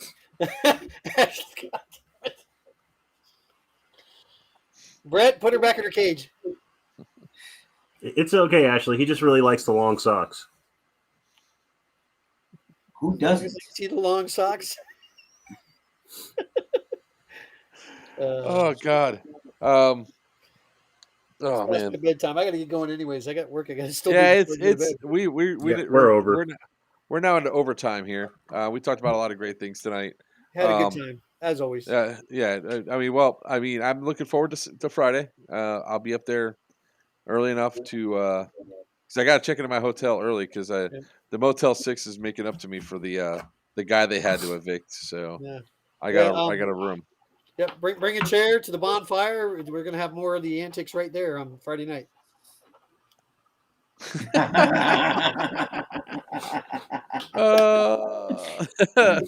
There's Brett. When he was trying to put her in a cage, she scares me. That's funny. She scares all of us, dude. Yes, she does. But you know what? The only thing to do is put her in front of a window, and then that's the end of it. You know, she. So we talked about a lot of great stuff. We actually, obviously this weekend's Aftermath. So at Aftermath, I guess there's going to be a great big announcement. Which, I got to be there for that announcement there, Weiner, to put up on my streams and all that. Yep. Because this has to get put out there, and I just can't wait because as soon as that happens, I have a comment to make. Yeah. I have a great comment to make. I love how Virtue picks up the ukulele and everything goes fuzzy. And make sure you ask Bulldog about that first, though. Before about the bus, using the bus. Oh, whatever. Whatever. If he doesn't like the bus, he can. It's the biggest troop transport that's out there. Oh no, it won't be the biggest. Nope, I know that for a fact. I don't know. I can probably get more bodies on. Let me just install some rails on the outside too while I'm at it. Okay, stand, hold on. Yeah, hold on with the rails and stuff. It's just driving Hang by. on. OSHA? What's OSHA? Yeah. I got 42 people on that bus at once. In the age of Rona, that might not be safe, but yeah. So if you guys haven't bought your tickets yet, go to A.T.E's page. Go ahead and get their tickets for Aftermath. Come join us. We'll have a great time shooting each other, talking some shit, having a good old time. Million side is almost sold out. Sin's been drinking the Guinness, or was it the webcam? Or was it the webcam? After that, get your tickets for North vs. South. Yes. For those of you that know, I will be on the north side. It's so damn loud. I had to mute him. He's so damn loud. That whole motor thing. So come check out North vs. South. I'll also check out our friend the other game that we have going on at April 1st, come out and join us for Wasteland. Then come out and join us on April 23rd at Carlisle, South Carolina for Firestorm 3. And of course, April 29th through May 1, come to Crescent Prison, Syndicate 2. That guy is going to be CO of Green. War Crimes will be called out in depth. Papa's coming to that event. Weiner might come to that event. He's got nothing to do on. He's got nothing to do. He's like at an entire event taken out of April. You know, he could just come back to the event. We will see. We will see. I still got my hotel paid for. It ain't been paid for yet. They're working on it. I know they are. And then maybe missed this, but and did you don't touch? forget, weekend of May 19th, a surprise coming. Wait, the supposed controversy of AMS at Guardian? Yeah. I haven't heard anything about this. I know that there's an event with AMS at Guardian Center on Labor Day weekend, which is now going to go right up against Milsim West event. AMS? No, that's not. You're talking Labor Day? No, it's not Labor Day. September? Memorial? No, it's you just said Memorial Day weekend. Memorial Day's the end of May. Nope. Get it straight. That's no, Stu. I have no idea what you're talking about. I don't think anybody else does. Iron Horse Forge is what he's talking about, and then Iron Horse Forest is going to be in May. It's going to be it's on one of those weekends. Memorial, whatever. Fucking Memorial Day weekend's May 30th. You're talking the hang on, I'll find it for you because I just had it and I have it saved. Where's my freaking phone? I couldn't find the dates for it. Yeah, I got it. Hold on. It's called. You talking for the MSW or you talking Iron Horse? I'm talking Iron Horse. I think they're both on the same day. Hang on, I'll tell you. Go ahead and talk. I'll tell you. Okay. I'm trying to figure it out because it's not up on their site. What date it is? Okay. In May. I'm pretty sure it's in May. The only thing they've got listed in May is in Windsor, New York, Eastern Front. No, it's 4. There we go. It is TikTok. American Wilson. Come on. There we go. That's Iron Horse Force is in April 9th and 10th in Perry. Yep. Oh, it's okay. At the Guardian Center, yes. Oh, I thought. Well, I was told that it's going directly up against the Milsim West event. Is that going on the same weekend? Yes, I do believe so. Hang on, I got it. Okay. Here. West Rush 4 Milsim. There you go. Opens tomorrow. Yeah, tickets open. It's called Aerodrome Babaslava. Okay, so it is here. It is. Tickets registration just opened up on it. Come on, where's the date? Come on, I know it's here. April. No, it's Tyler, April. bringing some new toys to Big April House 15th too. and You might 17th. want to let us know what those toys are, so we can make sure you don't waste your time bringing something cool that we can't let you use. yes, please let us know what toys you're talking about. When is Easter? I don't know. The end of April. 3 days after Jesus died. You said it's wait, hold on. Milsim West is doing it April 15th. 15th through 17th. Yes. 17th is Easter. Okay. So what's? I mean, I thought both events were back to back on top. Yeah, of I each think other. they are back to back because I think the weekend before is. No, it's back to Oh. back now, but I think they were right on top of each other. Is what I was told earlier today because I couldn't find the date for Iron Horse, which would have been funny when that happened. But because as it stands right now, which one's going to sell out faster, Guardian Center or Milsim West?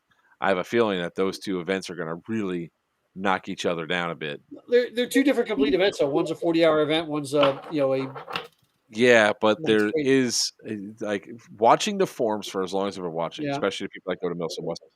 A lot of them also do like want to play at Guardian Center and did not get an opportunity to play at Guardian Center. Plus, Milsim West is doing it on Easter weekend, which a lot of people have famous that can't do that on Easter weekend. So, yeah. Well, some of you be happy we're just talking about it on here.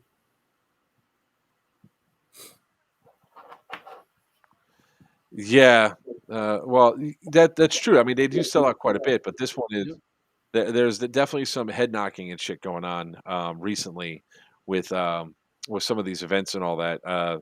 You know, look, people like the Milsim West experience, and if they can do it, by all means. Me personally, I can't do a Milsim West experience. I won't be able to do all 40 hours. I can't sleep out on the ground. My body won't allow it. And I think some of the other guys here would probably agree that they've already lived that life and they don't want to do it again.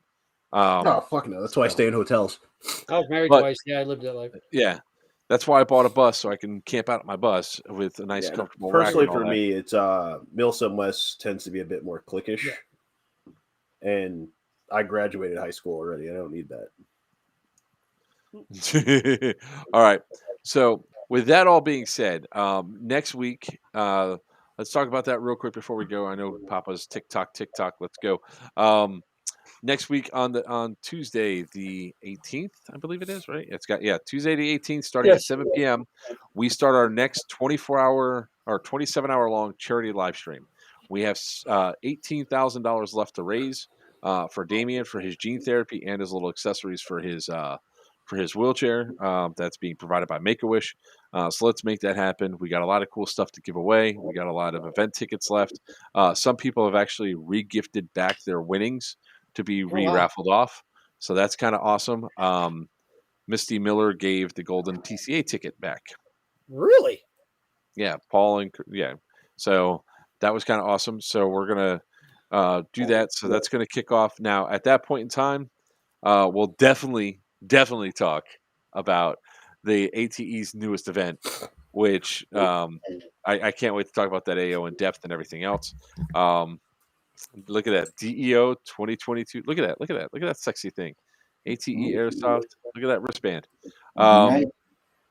So we will start off next week's stream with the AAR from A.T.E Airsoft, and then go from there. We'll be doing a bunch of raffles and everything else. No raffle tonight, guys, because we ran over.